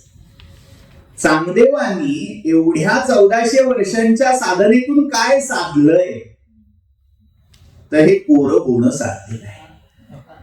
म्हणजे आपल्याला वाटतं की कोरे होते, अरे कोरे होते म्हणजे काय, ते कोरं, ते निरभ्र, त्या पटलावर जी काही आत्मप्रतीतीची अक्षरं कोरली जाणं आवश्यक होतं, त्यासाठी आधी पाटी, पत्र, कोरं असणं आवश्यक होतं. आणि काही जीवांचं प्राक्तन असं असतं, ते ऋणानुबंध, ते कर्मबंध इतके असतात की ते पूर्ण पुसेपर्यंत 100 काय 200 काय 1400 वर्षही जाऊ शकतात. त्या साधनेतून यांनी काय साधलंय, तर आपली पाटी, आपलं पत्र यांनी कोरं करून घेतलेलं आहे. त्यामुळे आता ह्याला योग्य अक्षरांचं वळण देणं हे ज्ञानोबा तू करू शकतोस. म्हणून निवृत्तीनाथांनी ते कोरं पत्र म्हणजे त्या चांगदेवांचं कोरं चरित्र ज्ञानोबांच्या हाती सुपूर्द केलं. आणि त्या क्षणी जे साकार झालं ते म्हणजे आपला आजचा चिंतन विषय, ती चांगदेव 65. चांगदेवांसाठी लिहिलं गेलं म्हणून चांगदेव हे नाव आलं. आणि 65 ओव्यांमध्ये जे काही सांगायचं होतं ते सांगितलं, म्हणून त्या संख्येवरून 65. आता आपला तो विषय नव्हे, जायचं कारणही नाही, पण जे न्यूमरोलॉजीचा अभ्यास करतात त्यांनी हा आकडा लक्षात घेण्यासारखा आहे. म्हणजे 65च का असा जर विचार केला, म्हणजे ज्ञानदेवांची अमृतानुभवाची आपण पूर्वपीठिका असं म्हटलंय, त्यामुळे त्या अमृतानुभवाच्या एक एक प्रकरणाच्या ओव्यांची संख्या जरी आपण पाहिली तरी तीही आयकॉनिक आहे. म्हणजे जेव्हा या सगळ्या आत्म्याची चर्चा होते, त्या आत्म्याच्या कलांची चर्चा होते, तेव्हा ती जी संख्या शेवटी येते ती 64 अशी होते. म्हणजे लोकांना असं वाटेल की त्या 16 कला उपनिषदात ऐकल्या होत्या, पण त्या 16 कला आणि हे 64 कुठनं आलं गणित? तर त्या 8च्या पटीत वाढत वाढत वाढत आठी येणाऱ्या संख्या, म्हणजे सगळ्यात मोठं कलांचं संख्यानं कोणी किती केलं असेल तर ते 64 कला, चतुष्षष्टी कला विवेक. या कला म्हणजे केवळ शिकणं, स्किल्स एवढ्या पुरत्या नाहीत, तर आत्म्याच्या ठाई जे गुणविशेष अर्जित केले जाऊ शकतात, विकसित केले जाऊ शकतात किंवा स्वभाव सिद्ध असतात, त्या सगळ्या गुणविशेषांना कला हा शब्द वापरलेला आहे. आणि या सगळ्या कला सोडून शेवटचा हाती आलेला 65वा पदार्थ म्हणून उभी येते. कळांचे पांघरुणे चंद्रमा हारपो नेणे. त्या कलांच्या पांघरुणामध्ये दडलेला तो 65वा आत्मा काढून देण्यासाठी या 65 ओव्या ज्ञानोबांनी माध्यम केल्या, म्हणून 65च संख्या. एक टाकी असं लिखाण झालं, पत्र पुन्हा पाठवलं गेलं आणि ते पत्र पाठवल्यावर त्यातलं अलौकिकत्व त्या योग्याच्या ध्यानी यायला वेळ नाही लागला. ते म्हणाले काहीतरी जे ऐकतो तसं दिसतंय, पण हा जो शाब्दबोध आहे तो आत्मबोध व्हायला हवा असेल, ते आत ठसायला हवं असेल तर प्रत्यक्ष जाऊन विचारायला हवं. म्हणून जे शास्त्रवचन आहे, शाब्दे परेच निष्णात तस्मात गुरुं प्रपद्ये, तर गुरुला शरण जावं.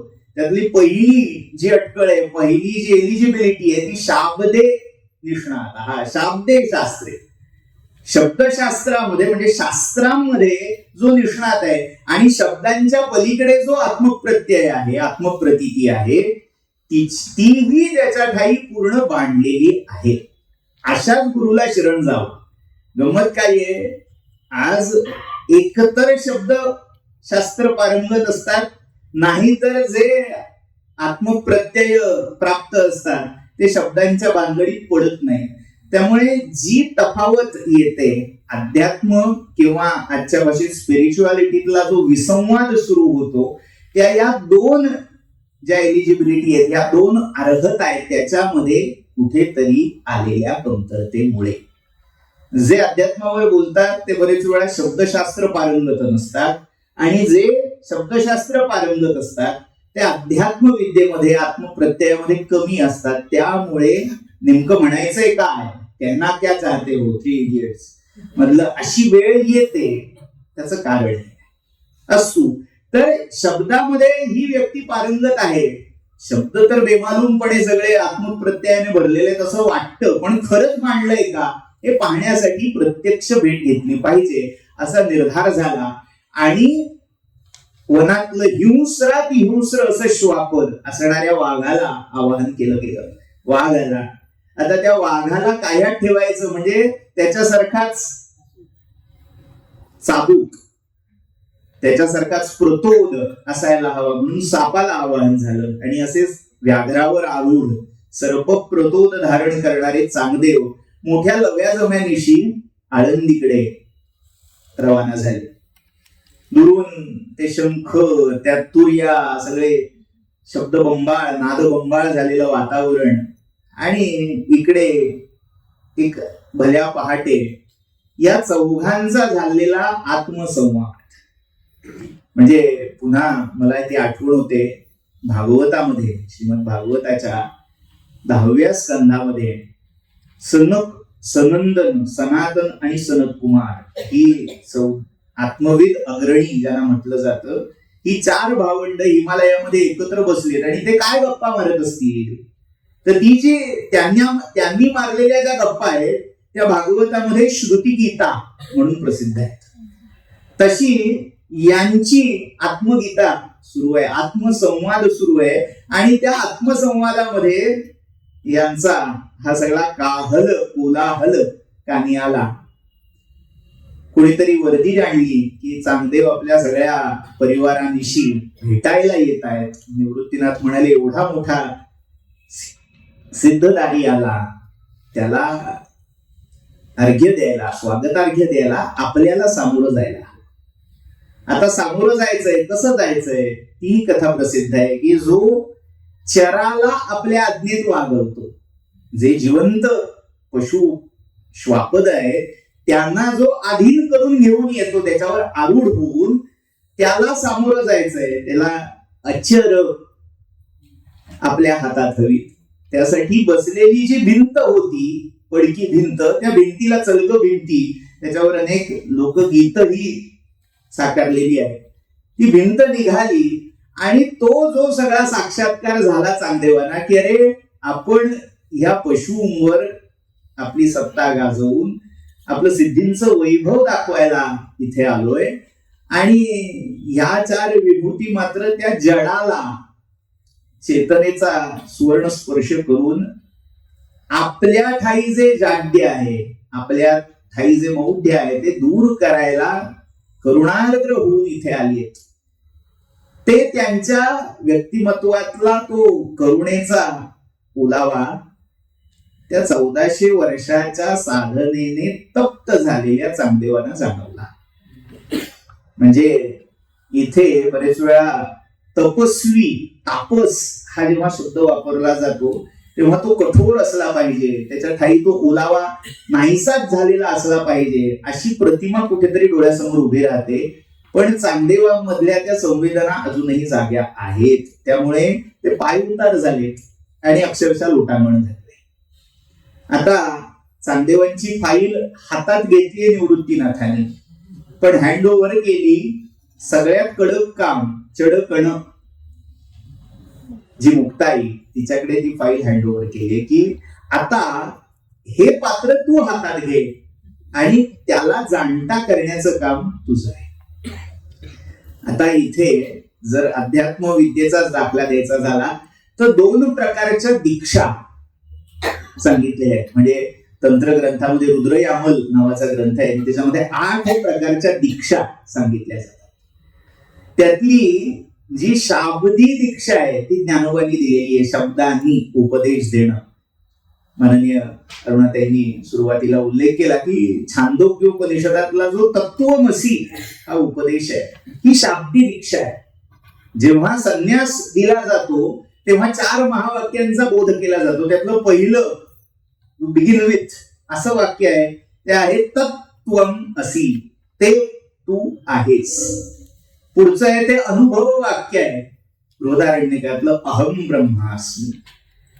म्हणजे आधी गुरुनी सांगावं ते तू आहेस, मग हो मीच ते आहे, मीच ब्रह्म आहे ही अवस्था. त्याच्या पुढची अवस्था म्हणजे अयम आत्मा ब्रह्म, हे जे काही आजूबाजूला दिसतंय हे सगळं ब्रह्म आहे. आणि मग हे सगळं स्थिर झालं, शेवटची अवस्था आली की प्रज्ञानम ब्रह्म, जी जाणीव आहे सर्वगत सर्व व्यापक, जिचा पुढे उल्लेख संवित्ती हे म्हणून माऊली करतायत.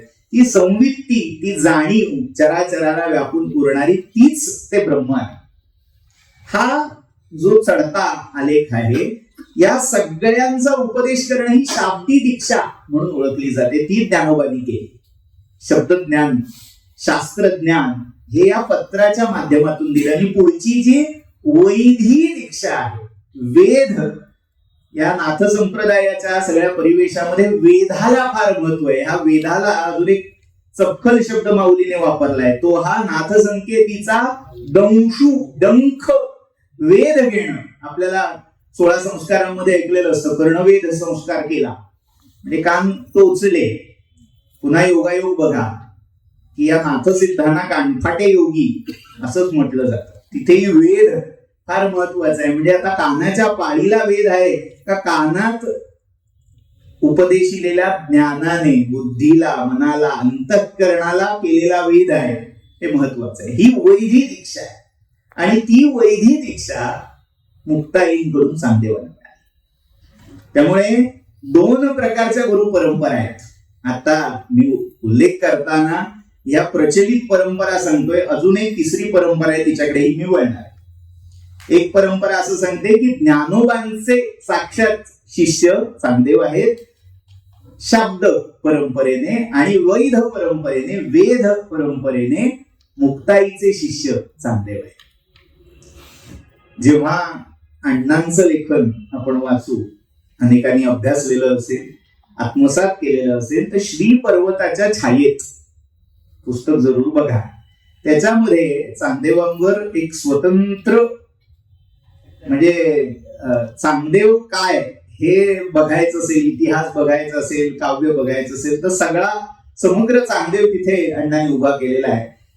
त्यातला थोडक्यातला गुरु परंपरेचा भाग जर पाहायचा झाला तर तिथेही चांगदेवांची गुरु ही मुक्ताई योगिनी असा उल्लेख आहे. पण गंमत अशी आहे की ही मुक्ताई योगिनी वेगळी असावी असं म्हणायला वाटते. कारण तिथे गुरु परंपरा कशी आहे, आपल्याला गुरु परंपरा माहिती आहे. आदिनाथ गुरु सकळ सिद्धांचा मत्स्येंद्रतयांचा मुख्य शिष्य. मत्स्येंद्राने बोध गोरक्षासी केला, गोरक्ष बोळला गहिनी प्रती, गहिनी प्रसादे निवृत्ती दातार, ज्ञानदेवा सार चोजविले.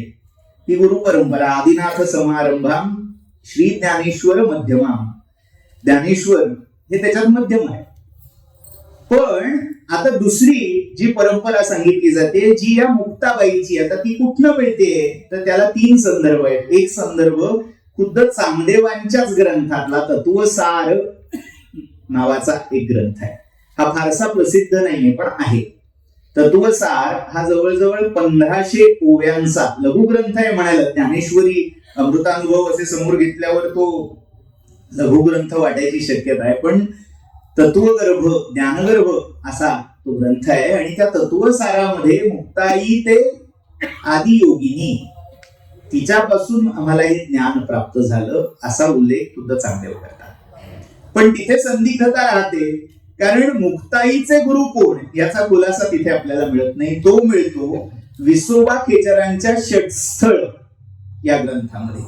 विसोबा खेचर, आता ही सगळी नावं आपल्याला ज्ञानदेव चरित्रामुळे परिचयाची असतात, पण कसे काल आणि स्थळांचे भेद झाले की मग व्यक्ती नावं फिरायला लागतात, त्याचं उत्तम उदाहरण आहे. विसोबा खेचरांची जी गुरु परंपरा आहे, विसोबा खेचरांच्या गुरु परंपरेमध्ये आदिनाथ गुरु त्यांच्यापासून उमेला झालेला उपदेश तो मत्स्येंद्रांनी ऐकला. मत्स्येंद्रांनी हा उपदेश गोरक्षानं केला आणि गोरक्षाने प्रत्यक्ष हा उपदेश मुक्ताई योगिनीला केला. म्हणजे मधली अख्खी गुरु परंपरा आपल्याला नाहीशी झालेली दिसेल. आणि त्या मुक्ताईने हा उपदेश चांगावटेश्वर याला केला. चांगावटेश्वराचा शिष्य कृष्णदास आणि त्या कृष्णदासाकडून किंवा कृष्णनाथाकडून हा उपदेश विसोबा चाटी किंवा विसोबा खेचर यांना प्राप्त झाला असा गुरु परंपरेचा निर्देश आपल्याला षडस्थळ असं नाव आहे. मूळचं संस्कृत त्याची नाममुद्रा षटस्थळ असं आहे, त्या ग्रंथामध्ये दिसते. याच्या मागची 2 कारण. एक, मुक्ताई नावाच्या अनेक व्यक्ती त्या मध्ययुगामध्ये होत्या. आणि दुसरं, मुक्ताई अर्थात निवृत्तीनाथ ज्ञानदेव या सगळ्यांचा म्हणजे त्या 4 भावंडांचा वेगळा उल्लेख न करता ते सगळ्या 4 भावंड एकरूप आहेत. मुक्ताई बोलली म्हणजे तिच्या मुखातून निवृत्तीनाथच बोलतायत. या श्रद्धेच्या दृष्टिकोनातूनही ते ऐक्य कल्पिलेलं असू शकतं. हे ऐक्य थोडा वेळ बाजूला ठेवतो, पुन्हा चिकित्सक थोडा मुद्दा बाहेर काढतो. तुम्हाला वाटेल की हो अजून एक ओवीला सुरुवात नाहीये, वेळ संपत आली आणि हे चिकित्सक काय करत बसलेत. आपण जे पद्य किंवा जे प्रतिपाद्य ग्रंथाचं अवलोकन करतोय त्याच्या मागे किती लोकांनी संशोधन केलेलं आहे, चिकित्सा केलेली आहे याचा अंदाज यावा. आपल्याला तत्वज्ञान पाहायचंच आहे, पण त्या तत्वज्ञानाच्या आतल्या म्हणजे शहाळ्याची उपमा मी देईन. पाण्यापर्यंत पोहोचायला बाहेरची किती सोडणं सोलावी लागतील, तीही सोडण्याचं काम आपलं आता सध्या सुरू आहे. शहाळ मिळणार आहे आपल्याला. तर मुद्दा असा आहे की ही मुक्ताई म्हणजे एक वीरशैव संप्रदायामध्ये असणारी साधारण 12व्या शतकातली एक योगिनी, जी त्यावेळेच्या समाजमान्य साधना चौकटीच्या अतीत झाली. मग ती मुक्ताई कोण असावी याच्याविषयी 3 वेगवेगळ्या अटकळी आहेत. एक अक्क महादेवी, म्हणजे जिने अक्षरशः आपल्या नेसूच्या वस्त्राचाही त्याग केला आणि आपल्या मस्तकावरचे केस हेच जणू आपलं आच्छादन असं मानून पुढचा सगळा व्यवहार त्या शिवाशी सामरस्य साधण्याच्या साधनेत केला. म्हणजे उत्तरेला जर लल्लेद असेल लल्ला, तर दक्षिणेला कोण असा प्रश्न पडू नये असं या अक्क महादेवींचं हे चरित्र आहे. त्या अक्क महादेवी असाव्यात असा एक अंदाज. दुसरा अंदाज असा आहे की नाथ संप्रदायाची जी गुरु परंपरा आहे त्याच्यामध्ये विक्रमादित्याची पत्नी जी भर्तृहरी राजाची भावज आहे आणि जिच्यामुळे भर्तृहरीला आत्मबोध झालेला आहे ती मुक्तायोगिनी असावी असं दुसरं मत. आणि तिसरं मत या दोन्ही व्यतिरिक्त एक अशीच योगिनी जी महाराष्ट्रामध्ये जन्माला आली, जिची सगळी साधना ही श्रीशैलम किंवा कर्दळीवन या सगळ्या परिसरात झालेली असावी, जी शिवभक्त होती, जिचा हठयोगाचा व्यासंग होता, अभ्यास होता आणि योगाच्या एका अत्युच्च शिखरावर जी विराजमान झालेली होती अशी ती योगी. आणि त्या योगिनीकडून जो तत्वबोध या चांगदेवांना प्राप्त झाला होता आणि जो काळामुळे कुठेतरी धूसर झालेला होता, त्याला पुन्हा त्याच्यावरची धूळ झटकून पुन्हा त्यांच्या गुरूंची आठवण करून देणारी ही लहानगी नामसादृश्यामुळे असणारी मुक्ताई त्यांच्या आयुष्यात आली होती. म्हणून आपल्या त्या सद्गुरूंचं स्मरण चांगदेवांनी या लहानग्या मुक्ताईमध्ये केलं, म्हणून ही गुरु परंपरा झाली असावी. हे सांगण्याचं कारण असं की जेव्हा आपण चांगदेव 65 वाचायला सुरुवात करतोय आणि पहिलीच ओवी येते, पहिल्या ओवीतला दुसरा शब्द येतोय, तिथे आपल्याला हे सगळं लागणार आहे. ओवीला प्रारंभ करतो. माझ्या अंदाजान वेळ संपलाय ना. एक ओवी घेऊया म्हणजे एकतरी ओवी आज ओवीला प्रारंभ करूया. पत्रास कारण की असं जेव्हा आपण म्हणतो तेव्हा समुदाचार शिष्टाचाराच्या दृष्टीने मंगलाचरण हे करणं आवश्यक असतं. आणि आचार्य झाले, तत्ववेत्ते झाले तरीही समुदाचाराचं उल्लंघन ते करत नाही. म्हणजे आम्ही आत्मविद झालो म्हणून आता आम्ही करू ते शास्त्र असं हे आचार्य कधी करत नाही. त्यामुळे तो समुदाचार सांभाळून माऊलींनी पहिला जो शब्द लिहिला, पहिलं अक्षर तिथे साकार झालंय ते आहे स्वस्ती, कल्याण वाचक. म्हणजे पुन्हा मंगलाचरणाची जी परंपरा संस्कृत साहित्यामध्ये आपल्याला आढळते, 3 प्रकारची मंगलाचरणं केली जातात. एक आहे आशीर्वचन किंवा स्तुतीपर, नमस्क्रिया, नमस्कार केला जातो गुरूंना, आराध्य इष्ट देवतेला, किंवा जसं गणपती, सरस्वती, गणेश, शारदा, सद्गुरू, संत, सज्जन, कुळेश्वर या पद्धतीने. दुसरं जे आहे ते मंगलवाचक शब्द उच्चारला जातो. जेव्हा पाणिनींचा अष्टाध्यायी हा ग्रंथ उलगडला जातो आणि तिथे कुठे आहे समुदाचार असा प्रश्न जेव्हा नौखी वैयाकरण लोक विचारायला लागतात तेव्हा उत्तर द्यावं लागतं वृद्धिरादैच. त्यातला जो वृद्धी हा शब्द आहे तो मंगलवाचक आहे, अभ्युदय वाचक आहे, निश्रेयस वाचक आहे. त्यामुळे अशा स्वरूपाचा कोणताही शब्द प्रारंभी उच्चारला, तो नाद झाला की मंगल झालं असं समजावं. तसं हे दुसऱ्या प्रकारातलं मांगल्य वाचक शब्द आहे स्वस्ती. सु अस्ति, जे आहे ते शोभन असावं, मंगल असावं, परिपूर्ण असावं, निर्बाध असं असावं, म्हणून तो स्वस्तिकार माऊलींनी केला. स्वस्ती. पुढचा शब्द फार महत्वाचा आहे. स्वस्ति श्री वटेषु, जो लपोनी जगदाभासू, दावी मग ग्रासू प्रकटला करी. पहिली ओवी आहे. स्वस्ती समुदाचार मंगलाचरण या दृष्टी महत्वाचं आहे. आता पुढचा जो शब्द आहे त्याची आणि पहिल्या शब्दाची संगती काय असा प्रश्न येतो की स्वस्ती म्हटल्यावर पुढे श्रीवटेश, श्रीवटेषु.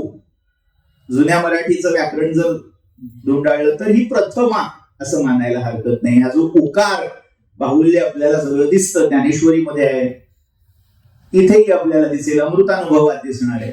तर ते प्रथमेचा प्रत्यय म्हणून तो उकार, देवा तुची गणेशू, तसा स्वस्ति श्री वटेषु. संस्कृतमध्ये गणेशः वटेशः किंवा संधी होईल तेव्हा वटेशो होईल, तसं इथे जुन्या मराठीत वटेषु, स्वस्ति श्री वटेषु. आता प्रश्न असा एक काढला की मग ते स्वस्ती कोणाचं असावं, ते वटेशाचं असावं असा अर्थ काढला. पण माऊलींनी त्या वटेशाचं स्वस्ती वाचन तिथे केलेलं नाही. स्वस्ती वाचणाऱ्याचं व्हावं. जो वाचणारा आहे, जो इथे अध्येता आहे, जो वाचक आहे, त्याच्यासाठी स्वस्ती आहे. पण गंमत अशी आहे, जो वटेश हा आणि वाचणारा वेगळा नाहीयेच आहे. तो वटेश हाच वाचणारा झालाय. त्यामुळे म्हटलं तर तो स्वस्ती वटेशाला लावून घ्या, म्हटलं तर स्वतंत्र ठेवा. ही जी शैली आहे याला सूत्र शैली म्हटलेलं आहे. गंमत काय आहे की आपल्याला या ओव्या वाटतात, तो एक प्राचीन मराठी छंद वृत्त वाटतं.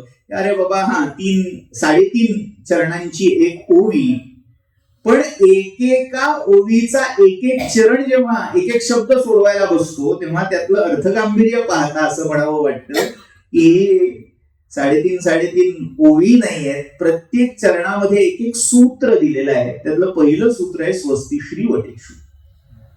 काय सांगताय की तो जो कोणी वटेश आहे, हुमसो एव्हर इट मे कन्सर्न, तो जो वटेश आहे तोच पुढे जसं अरुणा मॅडमनी सांगितलं की तत्वमसी, तो तूच आहेस. हे पुढे सांगणार आहे. कसं होणार आहे ते आपल्याला एकेका ओवीतनं पाहायचंय. पण हे सांगताना पहिली गोष्ट काय तर स्वस्ती. कारण अजून लौकिकाची चाळ संपलेली नाही, लौकिकाची मर्यादा अजून शिल्लक आहे.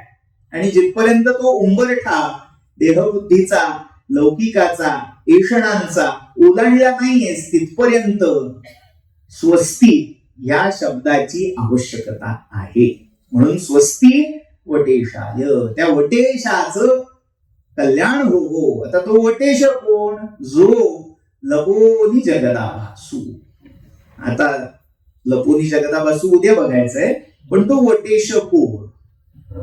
आता प्रश्न असा आहे की जेव्हा चांगदेवांचा उल्लेख केला जातो तेव्हा चांगा वटेश्वर अशी नाममुद्रा आपल्याला दिसते, जी आपल्या चरित्रनायक चांगदेवांची नाममुद्रा आहे. चांगा वटेशाचा, वटेशूचा असे उल्लेख आपल्याला सापडतात. तर हा वटेश नेमका कोण आहे, त्याला 3 अंदाज बांधलेले आहेत. एक, वटेश्वर हे वडिलांचं नाव असावं. दुसरं, वटेश्वर हे गुरूंचं नाव असावं. आणि तिसरं, ते इष्ट आराध्य देवतेचं नाव असावं. पहिला मुद्दा कसा होतो तर वडिलांचं नाव, याचे अनेक आपल्याला संदर्भ मिळतात. आजही जेव्हा नाव सांगितलं जातं तेव्हा पहिलं आपलं नाव, दुसरं वडिलांचं नाव आणि तिसरं आडनाव. पूर्वी आडनाव न घेता वडिलांचं नाव हे सांगितलं जायचं. किंवा गुरूंचंही नाव, जसं एका जनार्दनी, जनी जनार्दन, ह्या सगळ्या नाममुद्रा आहेत त्या आपल्या नावाबरोबर गुरूंचा उल्लेख करतात. त्यामुळे पित्याचं नाव किंवा गुरुचं नाव म्हणजे विद्यावंश किंवा पितृवंश दोन्हींचा निर्देश असू शकतो. पण चांगदेवांच्या बाबतीत हे दोन्हीही योग्य नाहीत.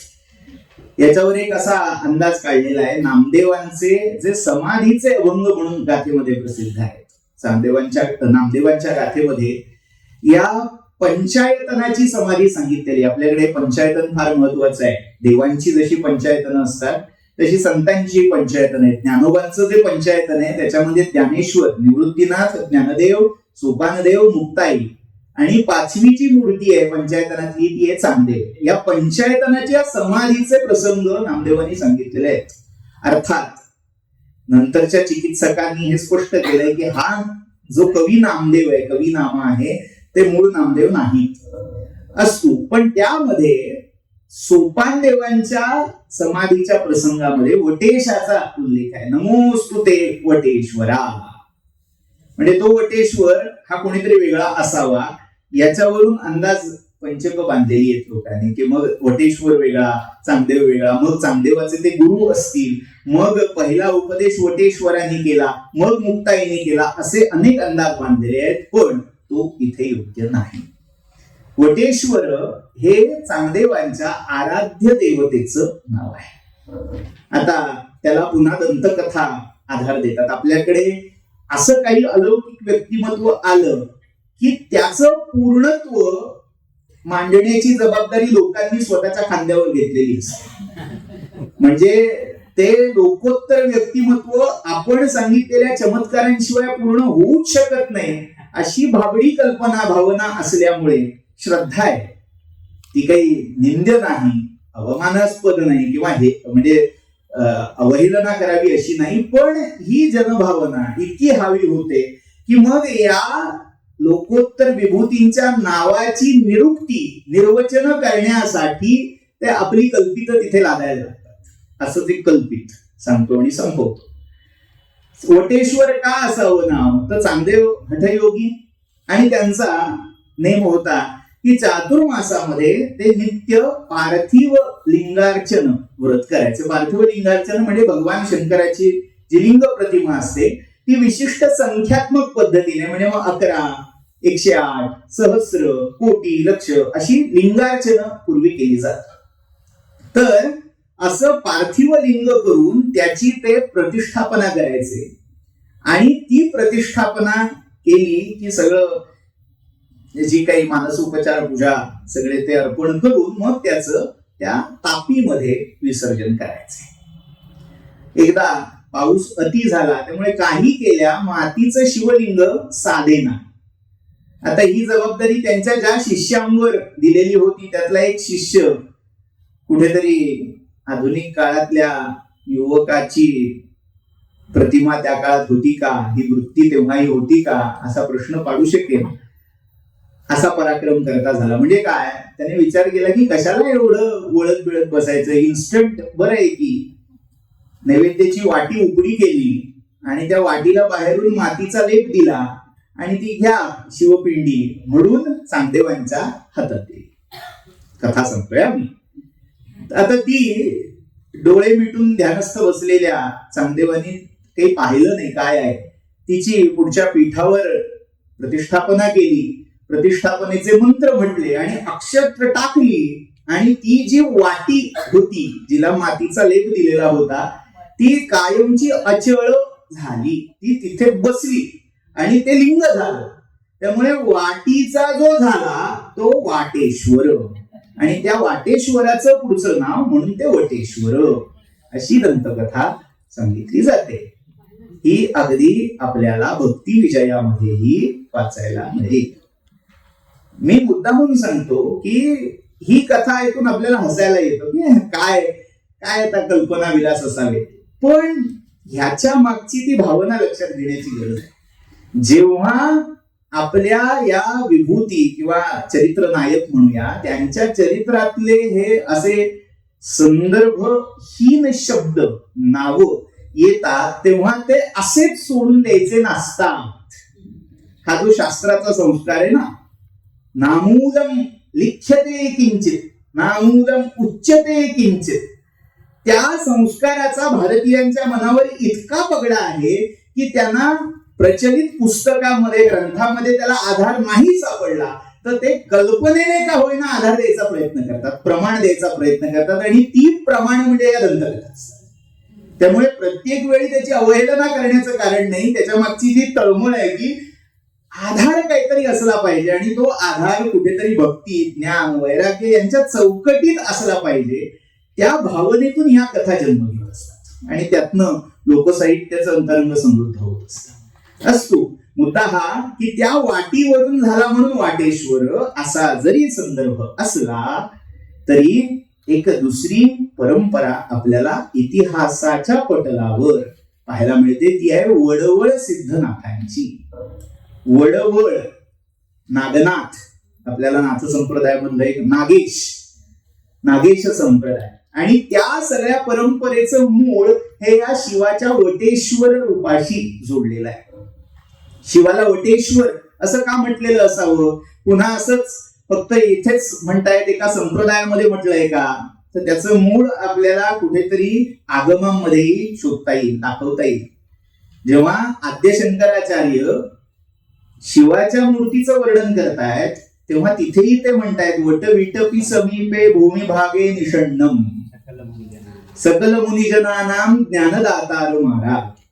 आद्य शंकराचार्यांनी शिवाच्या दक्षिणामूर्ती या रूपाचं जेव्हा वर्णन केलं, विश्वम दर्पण दृश्यमान नगरी तुल्यम निरांतर्गतम पश्यन् आत्मनिमायया बहिर्वो भूतं यथा निद्रया यस् साक्षात् कुरुते प्रबोध समये स्वात्मानमेवाद्वयम् तस्मै श्री गुरुमूर्तये नम इदं श्री दक्षिणामूर्तये. ती दक्षिणामूर्ती, तिचं वैशिष्ट्य काय? आजही तुम्ही दक्षिणेतल्या शिवमंदिरामध्ये गेला तर दक्षिणेची भिंत जी आहे, म्हणजे त्या मंदिरामधल्या गाभाऱ्याच्या बाहेरची दक्षिणेकडची भिंत असते, तिथे शिवाचं एक शिल्प कायम कोरलं जातं.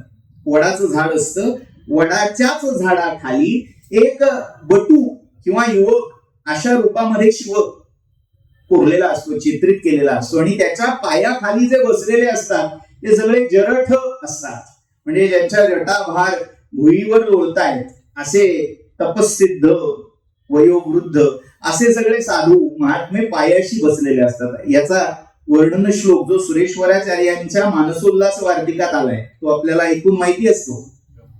चित्रम वटकरोर मूले वृद्धा शिष्या गुरुर्युवा गुरोस्तु मौनम व्याख्यानम शिष्यास्तु छिन्न संशया. म्हणजे याचा संदर्भ आपल्याला अनेक लोक सांगतात. दक्षिणामूर्ती स्तोत्रातला हा श्लोक आहे, तो दक्षिणामूर्ती स्तोत्रात मूळ नाही. सुरेश्वराचार्यांनी जे त्याच्यावर मानसोल्लास नावाचं वार्तिक लिहिलंय त्याच्यातून हा श्लोक घेतलेला आहे. आणि ते वर्णन दक्षिणामूर्तीचं नाहीये, ते सुरेश्वराचार्यांच्या आपल्या गुरूंचं म्हणजे शंकराचार्यांचं वर्णन आहे. कारण शंकराचार्य कसे आहेत? वृद्धा शिष्या गुरुर युवा. तो गुरु हा अल्पवयीन आहे आणि पायाशी बसलेले शिष्य हे सगळे वयोवृद्ध आहेत. तेच मागचं इतिहासाची पुनरावृत्ती पुनश्च चांगदेव आणि ज्ञानदेवांच्या ठाई आपल्याला दिसते. तो जो वटेश्वर आहे तो म्हणजे दक्षिणामूर्ती, ज्ञानदातारम आरा. तो ज्ञानदाता असणाऱ्या शिवाची मूर्ती आहे, दक्षिणामूर्ती शिव आहे, म्हणून तो वडाच्या खाली बसलेला आहे, तो वटेश्वर आहे. आता तुम्हाला वाटेल हे सगळं पुन्हा कल्पित आहे की तो दक्षिणामूर्ती आणि मग हे वटेश्वर, म्हणून तो वडाचा संबंध या पिंपळाला लावतायत की काय? तर त्याचा आधार म्हणून विसोबा खेचरांच्या षटस्थळामध्ये केलेलं जे मंगलाचरण आहे त्यातल्या ओव्या उद्धृत करतो आणि थांबतो. मगापासून थांबतो सांगतोय. प्रसंग असा आहे, विसोबानी गणेश वंदना करून झाली आणि तो गणपती साकार होऊन समोर आलाय. म्हणाला, तू त्या वटेश्वराला साक्षात बघितलंयस, तुझं दृश्य असे वटेशू, वटेशाला प्रत्यक्ष तू बघितलंयस, त्यामुळे आता माझ्यानंतर त्याची स्तुती कर. असं सांगितल्यावर विसोबा म्हणतायत, नमनजी तुम्हा वटेश्वरा तू करिता या चराचरा ब्रह्मादिका आकारा आणले देखा. असा तू जी वटेशू, पुन्हा तो आला वटेश, चंद्र सूर्य तुझा प्रकाशू, दश दिशा हा विकाशू पंचवक्त्रांचा. तुझी जी ये पंचवक्त्रे ते मिरवती पै स्वतंत्रे तेथ जन्मली भूत मात्रे पंचतत्वे. शिवाचं जे पंचवक्त्र त्रिनेत्र रूप आहे त्यातली पंचवक्त्र आणि त्याच्यापासून ही पंचमहाभूत उत्पन्न झाली असा त्या वटेशाचा संदर्भ. म्हणजे तिथे मंगलाचरणातही शिव शंकर अशी नावं न घेता तिथे वटेश हे संबोधन केलेलं आहे. म्हणजे एक असा स्वतंत्र संप्रदाय ज्याच्यामध्ये शिवाला शिव किंवा शंकर या नावानी न भजता वटेश्वर या नावानी भजलं जात होतं. हा संदर्भ आपल्याला इथे महत्वाचा ठरतो. का तर आपण जेव्हा एक वारकरी परंपरा म्हणतो त्या वारकरी पंथाच्या गंगेमध्ये कुठल्या कुठल्या गंगा उपगंगा यमुना येऊन बेमालूमपणे आपली नावं सोडून मिसळून गेले आहेत, त्याचे हे पुरावे असतात, त्याची ही प्रमाणं असतात. त्यामुळे असा तो जो वटेश आहे त्या वटेशाला अभिवादन करूया आणि आजचं चिंतन इथे थांबूया. इत्येषा वाङ्मयी पूजा श्रीमत् शंकर पादयोग अर्पिता तेन देवेश प्रियतां मे सदाशिवा. नमो नमः. एक लहानशी आठवण झाली. सासवडला वटेश्वराचं मंदिर आहे, तुम्ही सोपान देवांचा उल्लेख केला, त्या वटेश्वराचंच नमन नामदेव करतायत. पण अनेकांचा समज त्याच्यावरून असा झाला की चांगदेवांचे गुरु वटेश्वर आणि ते त्यावेळी समाधीला उपस्थित होते.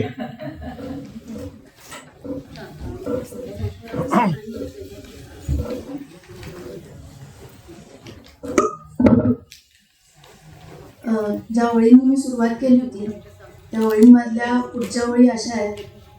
कोरे ते सोवळे खरकटे ओवळे धुतल्याही जळे शुद्ध नव्हे. तर कोरी स्थिती यायला किती वर्ष लागतात आज आपण बघितलं. निदान आपण खरकट धुवून तरी पुढच्या व्याख्यानाला आलो तरी मला वाटतं या व्याख्यानाची पूर्ती होईल.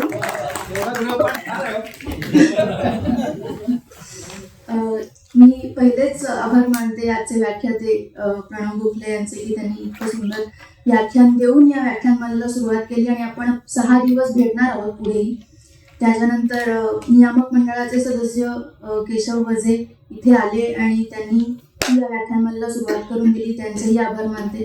प्राचार्य ज्यांनी वचनपूर्ती एक केलेली आहे आणि पुढे ते करणारच आहेत असे डॉक्टर अविनाश मोरे, त्यांचेही मी आभार मानते. तिन्ही आयोजक संस्थांचे मी आभार मानते की त्यांनी इतकी सुंदर व्याख्यानमाला आयोजित केली आहे. आणि तुम्हा सर्वांचे की तुम्ही वेळात वेळ काढून इथे उपस्थित राहणार आहात याच्यासाठी आत्ताच आभार मानते. शेवटच्या व्याख्यानाला परत आभार प्रदर्शन आहे त्यावेळेला सगळ्यांची मी नावं घेईन, पण आमच्या मागे अनेक हात आहेत त्या सगळ्या हातांचे आज मी इथे आभार मानते. धन्यवाद. उद्या भेटू.